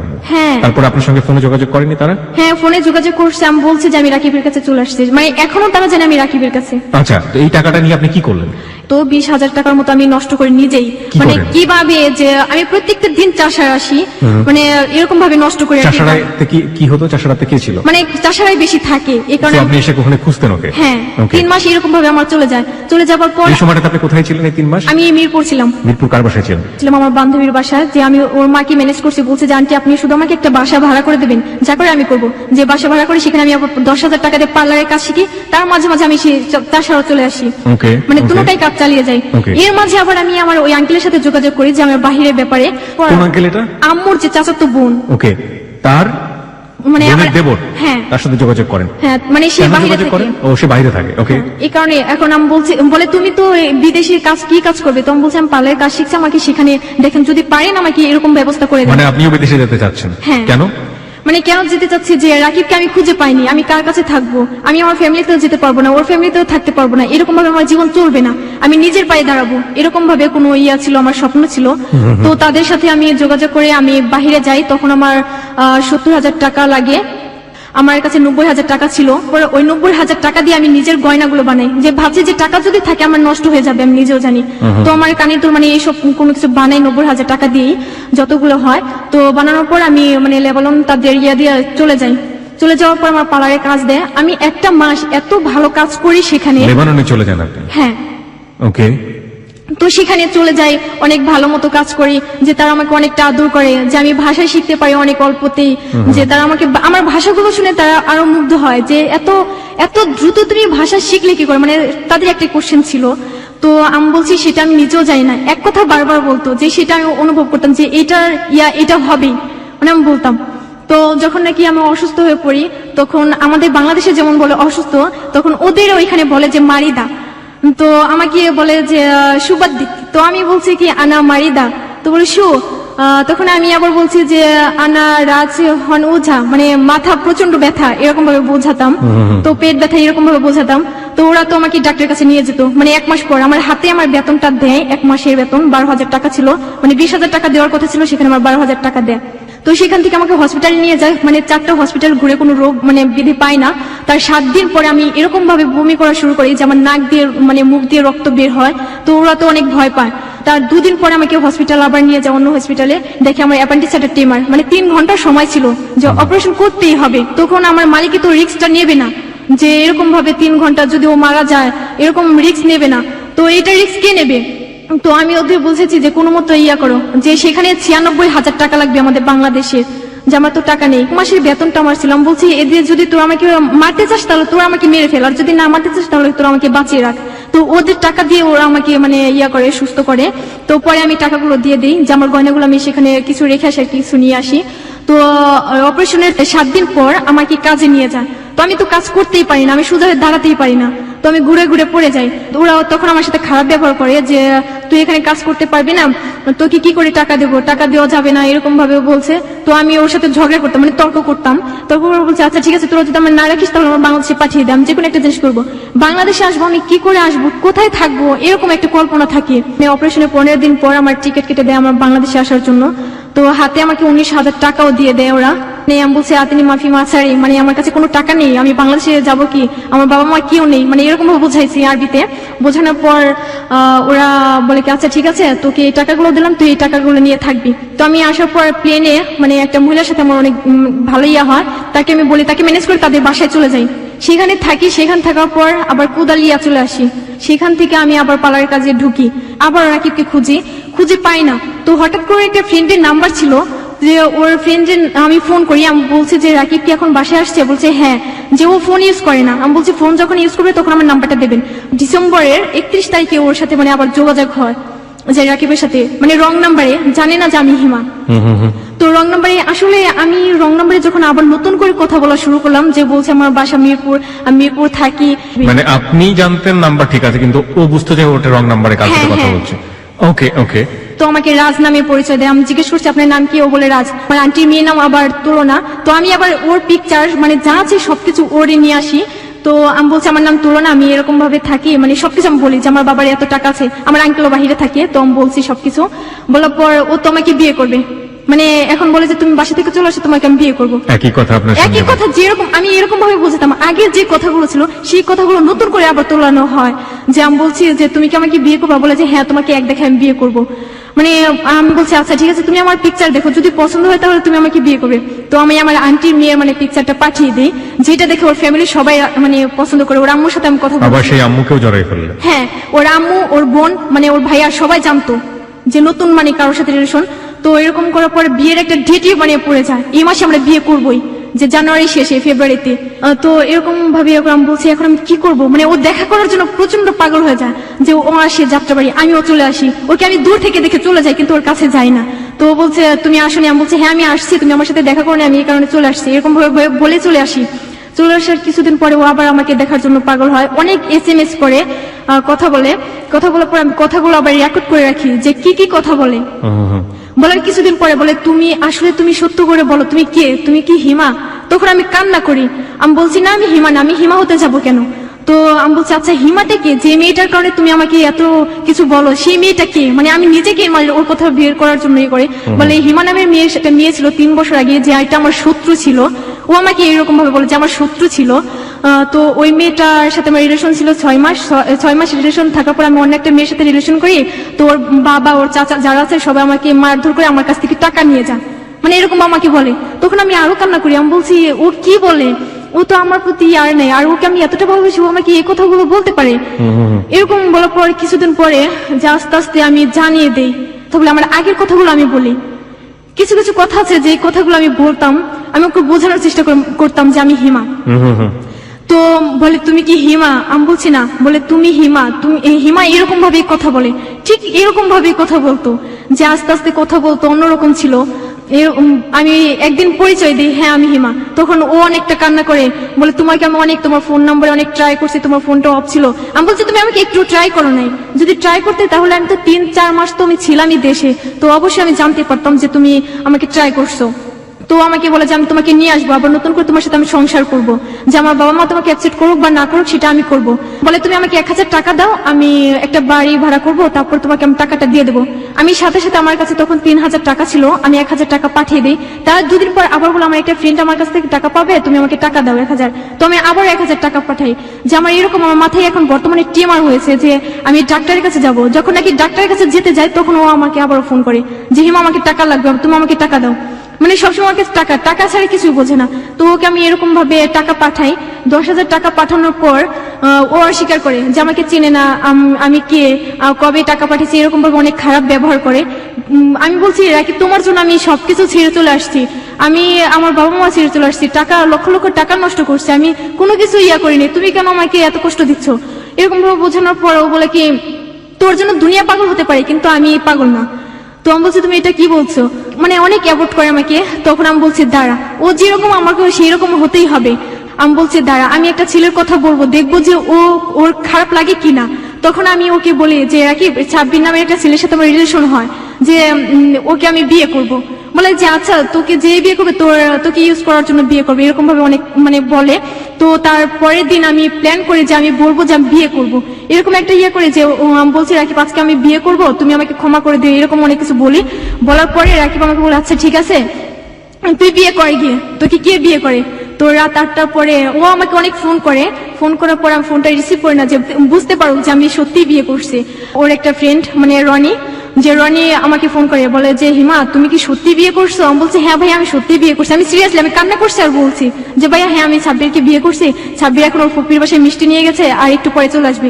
রাকিবের কাছে তখন ফোনটা ছিল না, তো ওর ফ্রেন্ডের কাছ থেকে ফোনটা নিয়ে যাওয়ার পর আমার সাথে মানে রাতে 8টার সময় আমাকে ফোন করে বলে হিমা তুমি কি সত্যি বিয়ে করছো। আমি বলছি হ্যাঁ আমি সত্যি বিয়ে করছো। তখন আমার অতীতের কথা মনে করিয়ে দেয় যে তোমার কি মনে পড়ে তুমি গোসল করে আসতে, আমি তোমার জামা কাপড় চেঞ্জ করে দিতাম, তোমার চুলগুলো আমি শুকিয়ে দিতাম, মানে তুমি রাস্তাঘাটে কিভাবে চলাফেরা করতে। তোমার কি মনে পড়ে একদিন তোমাকে ঘুরতে নিয়ে গিয়ে তোমার পায়ে থেকে জুতা পড়ে গেছিল, তুমি হাজার হাজার মানুষের সামনে আমাকে জড়িয়ে ধরছিল, তোমার কি এসব মনে পড়ে না। মানে আমার অতীতের সব কথা আমাকে মনে করিয়ে দেয়, আমি কান্না করি। আমি বলছি দেখো আমার কিছু করার নেই, আমি সাব্বিরকে বিয়ে করবো, সাব্বির অনেক ভালো ছিল, ওকে নিয়ে আমি সংসার করবো। রাকিব তো এত কান্নাকাটি করে যে আমি তোমাকে ছাড়া থাকতে পারবো না, আমি এইসব করছি জাস্ট তোমাকে পরীক্ষা করার জন্য। তখন আমি বলছি 3টা বছর প্রায় হয়ে যায়, তুমি আমাকে পরীক্ষা করতে করতে এ পর্যন্ত নিয়ে আসছো, তুমি আমাকে যা বলছো আমি সব শুনছি, এখন আর শুনবো না। 2 দিন পরে রাকিব বলে তোমার যদি বাচ্চা কাচ্চা হয়ে যায় তাও তোমাকে আমি নিয়ে আসবো। এরকম বলার পর আমি বলছি আচ্ছা ঠিক আছে আমি তোমার সাথে চলে আসবো, সাব্বির আমার সাথে অনেক খারাপ ব্যবহার করে, এরকম বলার পর রাকিব বলছে আচ্ছা ঠিক আছে নিয়েই আসবো। তো 2 দিন পরে আমার কাছে টাকা চায়, আমি আবারও টাকা পাঠাই, যে 200, 100, 500 টাকা যেরকম ভাবে টাকা চায় আমি সবসময় টাকা পাঠাই। আমার একটা বান্ধবী ছিল শোভা, যার কথা আমি বলছি, তো সবাইকে আমি সবকিছু বলি, সবাই এরকম এরকম ঘটনা ঘটে গেছে, এখন কি করব। বলে তুই এতটা কষ্ট এত ঝড় ঝাপটা সহ্য করে আসিস, তুই আমাদের কিছু জানালি না কেন। তো আমি বলছি কি করে জানাবো, আমি যে ভালোবেসে বিয়ে করছি আর আমি চাই না যে আমার ভালোবাসার কলঙ্ক হোক। এরকম ভাবে বোঝানোর পরে বলে যে আচ্ছা ঠিক আছে ওর যদি কোনো ফ্রেন্ড থাকে তার নাম্বারটা আমাকে দে, ওকে সাহায্য করে দেখতো আমাদের। তো আমি বলছি কি করবি, বলে কি তুই কয়েকটা দিন ওর সাথে শুধু কথা বলবি না। আমি বলছি আচ্ছা ঠিক আছে বলবো না। ওরা আমার বান্ধবী মানে ওর বন্ধু রনিকে বলে রনি ভাইয়া হিমা তো মারা গেছে। রাকিব কেয়ার করে না, কোনো কিছুই কেয়ার করে না যে আমি বেঁচে আছি না মরে গেছি, কোথায় আছি কি করছি, মানে কোনো কিছুই মানে মনে করে না। তো আমার বান্ধবী বলে কি এরকম ভাবে হবে না। আমি বলছি কখনো হবে না, 2 বছর আগে হয়নি, আমি ওর জন্য এত কিছু করছি তবুও হয়নি, আর এখন কি করে হবে। কিছুদিন আগে মানে রোজার মধ্যে তখন আমার টাইফয়েড জ্বর হয়, শাকিল ভাইয়া তখন আমাকে ফোন করে ফোন করার পর আমি শাকিল ভাইয়ের সাথে কথা বলি, আমি রাকিবকে জানাই। রাকিব আমাকে বলে যে তুই অনেক ভুল করছিস, তুই খারাপ মেয়ে, তুই খারাপ কাজ করে বেড়াস। আমি বলছি না, আমি খারাপ কাজ করব কেন? তো বলে যে তুই জীবনের গল্প গিয়ে সবকিছু বলবি, তারপর তুই কোনটা ভুল করেছিস কিনা সেটা আমি শুধরে দেবো। সবসময় কি কথা বলতো, আমি বলছি আমার ধারে আমি যে ভুল করছি সেটা আমার মনেই হয় না। আমি ভুল করলে ওই একটাই ভুল করছি, যে এটা আমার যে প্রেগনেন্ট ছিলাম আমার বেবিটা নষ্ট করছি, এটা ছাড়া আমি কোনো ভুল করি না। আর আমার বাবা মার টাকা নষ্ট করছি, সেটা আমার বাবা মার উপর, তোমার উপর কোনো কিছুই না। আমি বলছি আচ্ছা একটা ঈদ গেছে, আমি কোনো কিছু পরিনি, আমার তো নতুন জামা পরতে ইচ্ছে করে, সবার সামনে ঘুরতে ইচ্ছে করে। তো ও বলে আচ্ছা ঠিক আছে, তুমি টেনশন করো, তোমাকে নতুন জামা কিনে দেবো। এই কথা বলে যে তুমি আমাকে আজকে 200 টাকা পাঠাও। তখন আমি ওকে 200 টাকা পাঠিয়ে দিই, বলে যে ঈদের আগের দিন তোমাকে আমি জামা কাপড় পাঠিয়ে দেবো, টাকা পাঠিয়ে দেবো। তো তার আগে আমাকে বলে যে হিমা তুমি আমাকে প্যান্ট আর শার্ট কেনার টাকা দিবা, আমি তোমাকে তোমার জামার কেনার টাকা দেবো। আমি বলছি তুমি এটা কি বলছো? সেই দিন রাতে ওর একটা ফ্রেন্ড ছিল, যে ফ্রেন্ডটা আমাকে এত বিশ্রী ভাষায় কথা বলছে, মানে কি বলবো, যে বলে তুই এই এলাকায় আসবি, এই ছেলেটা এখন ভালো কাজ করছে আর তুই ওকে জ্বালাচ্ছিস, তুই এলাকায় আয়, যে তুই যে দেশের মধ্যে একটা খারাপ মেয়ে সেটা আমরা ছিল লাগিয়ে দেবো, তুই একটা নষ্ট মেয়ে, মানে বিশ্রী ভাষায় ভাইয়া কথাগুলো বলে। ঈদের আগের দিন আমাকে ফোন করছি, ও বলে কি তুই রং নাম্বারে ফোন করছিস, সরি আপনি রং নাম্বারে ফোন করছেন, এরকম বলার পরে ঈদের পর থেকে ওর ফোনটাও অফ। এখন ভাইয়া আমি কাল মানে পরশু দিন এখানে আসছি, আসার পর আমি শাকিব ভাইকে সবকিছু বলছি, ভাইয়া এরকম আমার সমস্যা, আমি কাজ করতে পারি না, আমি খেতে পারি না, আমার অনেক সমস্যা, আমি কি করব? আমার মাথার জন্য আমি এক জায়গায় দাঁড়ায় থাকতে পারি না, যে মাথা ঘুরে পড়ে যায়। আমি বিদেশে যাওয়ার জন্য আবার নতুন করে মানে করে যে পাসপোর্ট জমা দেওয়া হয়ে গেছে, যে আমি যাব। তো আমি ইচ্ছে করলে ঈদের আগে যেতে পারতাম, যে আমার মাথার জন্য আমি যেতে পারি না। আপনি আমাকে বলেন তো আপনার বাবা মার কাছে আপনি ফিরে যাননি কেন? আমি ফিরে যাইনি, যখন আমি বাসা থেকে চলে আসি আমার আব্বু বলছে হয়তোবা তুই এ বাসায় থাকবি, নয়তোবা আমি থাকবো। সেই দিন আমার বাবা মনে করেন যে গাছের সাথে মানে সেও মানে ফাঁস নিয়ে মারা যাবে এরকম কোন কিছু প্ল্যান করে। এই কারণে আমি বলছি আমি আমার জন্য যখন এত কিছু হতো আমি এই বাসা থেকে চলে যাই, তখন আমি টাকাগুলো নিয়ে চলে আসি একবারে, যে তারপরে আমি বাসায় যাই না। কিসের টাকা? 1,75,000 টাকা বাবা এই কাজ করার পর আপনি নিয়েছিলেন। হ্যাঁ। তারপরে তো আপনি দেশের বাইরে থেকে ফিরে আসলেন, রাইট? হ্যাঁ। তারপরে আপনি জাননি কেন? তারপরে এই কথা মনে করি আপনি জাননি নাকি আর পরে যোগাযোগ করেন নাই? মানে যোগাযোগ করার বলতে কি আমার ভাবির নাম্বার ছিল, তো আমি আমার ভাবিকে অনেকবার ট্রাই করি, তো আমার ভাবি ফোনটা রিসিভ করে আমাকে বলে যে যেদিন শুনবো যে তুই মারা গেছিস রাকিব সেটা বলবে যে তুই মারা গেছিস, তুই আমাকে ফোন করবি না। তাই কিছুদিন পর আবার ফোন করতে যাই, ফোনটা অফ, মানে সবার ফোনটা অফ থাকে। আর মানে আমাদের বাসাটা আগে মানে ঘের মানে বাসার কেউ আপনাকে পছন্দ করে না, মূল কথা হচ্ছে এটা। Nobody likes you. আমাদের হেলো 892 এর অনেক শ্রোতাই আপনাকে পছন্দ করছে না। But there is a big big big question mark, প্রিয় শ্রোতা। The age is 16। একটা শব্দ আছে সুইট 16, হ্যাঁ, কিন্তু আমাদের দেশে 16টা কিভাবে বিটার এক্সপেরিয়েন্সের জন্ম হতে পারে, এবং 16 বছর বয়সে একটা কিশোরীর দ্বারা কত বড় রকমের ভুল হতে পারে, সেখানে ফ্যামিলির ঠিক মতো টেক কেয়ার না থাকলে, নিজের জায়গাটা ঠিক মতো না বুঝলে, এবং একই সাথে 16 বছরের একটা মেয়ে, তার তো অনেক কিছু বোঝার থাকে, সেই জায়গাটা থেকে সে যদি নিজের প্রতি খেয়াল না করে, সে যদি তার ভবিষ্যৎটাকে দেখতে না পারে, সবকিছু মিলিয়ে এটা যে একটা লাইফটা যে পুরোপুরি একটা জাহান্নাম হয়ে যেতে পারে, তার একটা বেস্ট এক্সাম্পল আজকে আমরা আমাদের জায়গা থেকে দেখেছি। আমরা কিছুদিন আগে এরকম একজন বন্ধু পেয়েছিলাম যে একটা ছেলেকে ভালোবেসে সে সমাজ সংসার সবকিছু ছেড়েছে, তারপরে ছেলে তাকে ছেড়ে দিয়েছে। This is not on one example, এরকম এক্সাম্পল মাঝে মাঝে হেলো 892 পাওয়া যায়। কিন্তু আমরা এটা বারবার মনে করিয়ে দেবার চেষ্টা করি যে এটা কত বছর বয়সে হচ্ছে। এটা দেখুন বয়ঃসন্ধিকালের একটা বয়স, এটা কত বছর বয়সে হচ্ছে? বয়ঃসন্ধিকালের বয়স পার হয়ে গিয়েছে, তারপরে হচ্ছে। প্রেমের ক্ষেত্রে বা লাভের ক্ষেত্রে আমরা সবসময় যে জিনিসটা দেখি, যত বেশি বাধা হয়ে আসে তত বেশি আবেগ তীব্র হয়, যত বেশি ঝামেলা তৈরি হয় তত বেশি উৎকণ্ঠা, তত বেশি সেই মানুষটাকে মনে পড়ে। দেখুন যে রাকিব সারা বছর পাত্তা দিল না এই মেয়েটাকে, যখন রাকিবের কাছে বলছে আমি সাব্বিরকে বিয়ে করতে যাবো, মিথ্যা মিথ্যা, সে রাকিব তার জন্য হাউমাউ করে কান্নাকাটি করছে। এই যে সিলি কিছু ইমোশন লাইফের জন্য, ফুল অফ ইমোশন যেটাকে বলে, এই ইমোশন গুলো দিয়ে আসলে জীবন চলে না। জীবনে চলার জন্য শক্ত কিছু পাটাতনের দরকার হয়। সেই পাটাতনটা হচ্ছে লেখাপড়া, ক্যারিয়ার, ফ্যামিলি, সবকিছু মিলিয়ে একটা সিদ্ধান্ত নেয়া যে আমি সামনের দিনগুলোতে কিভাবে চলবো। ওর জীবনে সবচেয়ে বড় ভুল মনে করছে ওর সন্তানটাকে নষ্ট করা। ওর সন্তান যদি দুনিয়াতে আসতো সেটা যে আরো কত বড় ভুল হতো সেটা ও বুঝতেই পারছে না, বিকজ ও এখনো ইমোশনের মধ্যে আছে। কারণ সে সন্তান যদি সে সন্তানের ভরণ পোষণ কে দেবে, সে সন্তান কোথায় বড় হবে? হ্যাঁ, সবকিছু মিলিয়ে ও নিজে এখন ব্রেন টিউমারের একটা পেশেন্ট, এবং সবকিছু মিলিয়ে পুরো লাইফটা যে 16তে গিয়েই মোটামুটি একেবারে ম্যাসাকার অবস্থা, সেটা নতুন করে বলার কিছু নেই। আপনি কি আপনার নিজের ভুলগুলো দেখতে পান যে আপনি কোথায় কি ভুলগুলো করেছেন? আপনার কি এখনো মনে হয় যে আপনি ভুল করেন? হ্যাঁ, আমি ভুল করেছি অনেকগুলোই, যেটা আমি বলবো যে আমার বাবা মার বেশিরভাগ আমি আমার বাবা মাকে মানে কষ্ট দিয়ে যতগুলো টাকা নিয়ে চলে আসছি বারবার, একবার না 7 বার আমি বাসা থেকে চলে আসি ওর জন্য। যে আমার বাসা থেকে সবাই একটা কথা বলে যে একবার মানুষ ভুল করে, বারবার নয়। আর তুই বারবারই ভুল করলি। সেই ভুলটা তুই তো টাকাগুলো নিয়ে আমার চিন্তা না, সবচেয়ে চিন্তা হলো যে তোকে নিয়ে রাকিব সংসার করবে কিনা, এটা নিয়ে তো আমাদের চিন্তা। আসলে আমি এখনো আমার বাবা মা বা কাউকে আমি বুঝতে দিই না যে আমি এতটা কষ্টের মাঝে আছি। আমার অনেক খারাপ লাগে যে প্রতিটা রাত যে আমি আমার মাকে ছাড়া আমি কখনো ঘুমাতাম না, যে আমার প্রতিটা রাত যেত আমার মা আমার হাত বুলিয়ে দিত, এরকম করে কাটতো।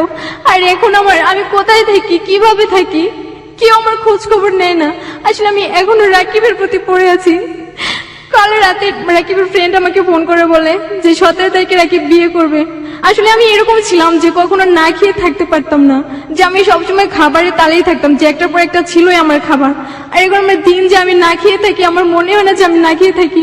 যখনই যাই খেতে চাই আমার রাকিবের কথা মনে পড়ে যে এইটা আমার রাকিব আমাকে এনে দিত। এখন যদি আমি 1000 বার না খেয়ে থাকি, কেউ আমাকে বলবে না যে হিমা তুমি না খেয়ে আছো।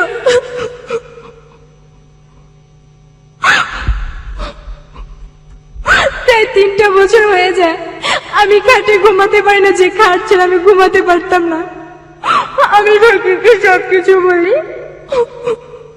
রাকিব যদি ভুল করে থাকে আমি তবু রাকিবকে অ্যাকসেপ্ট করবো।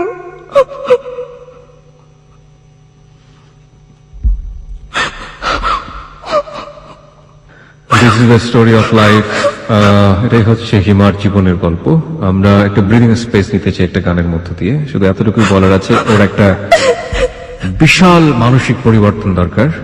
ও কিন্তু সবচেয়ে বড় পেনাল্টি যেটা পাচ্ছে, ও still in love with Rakib. 16 বছর বয়স কিছুই না। আমি একটু সরাসরি আপনার সঙ্গে কথা বলতে চাই, একটু নিজেকে কন্ট্রোল করুন প্লিজ। আপনাকে শক্ত হতে হবে এবং আপনাকে ইমোশন দেখিয়ে আপনাকে ইমোশনের জায়গা থেকে বের করা যাবে না, বিকজ আপনি রং ইমোশনের মধ্যে রয়েছেন। হ্যাঁ, আপনি ভুল করছেন। আপনার প্রথম ভুল হচ্ছে, দ্বিতীয় ভুল এবং তৃতীয় ভুল, সব ভুলই হচ্ছে আপনার লাভ। পুরো লাভটাই আপনার ভুল। হ্যাঁ, এখানে আসলে ইমোশন দেখানোর কোনো জায়গা নেই।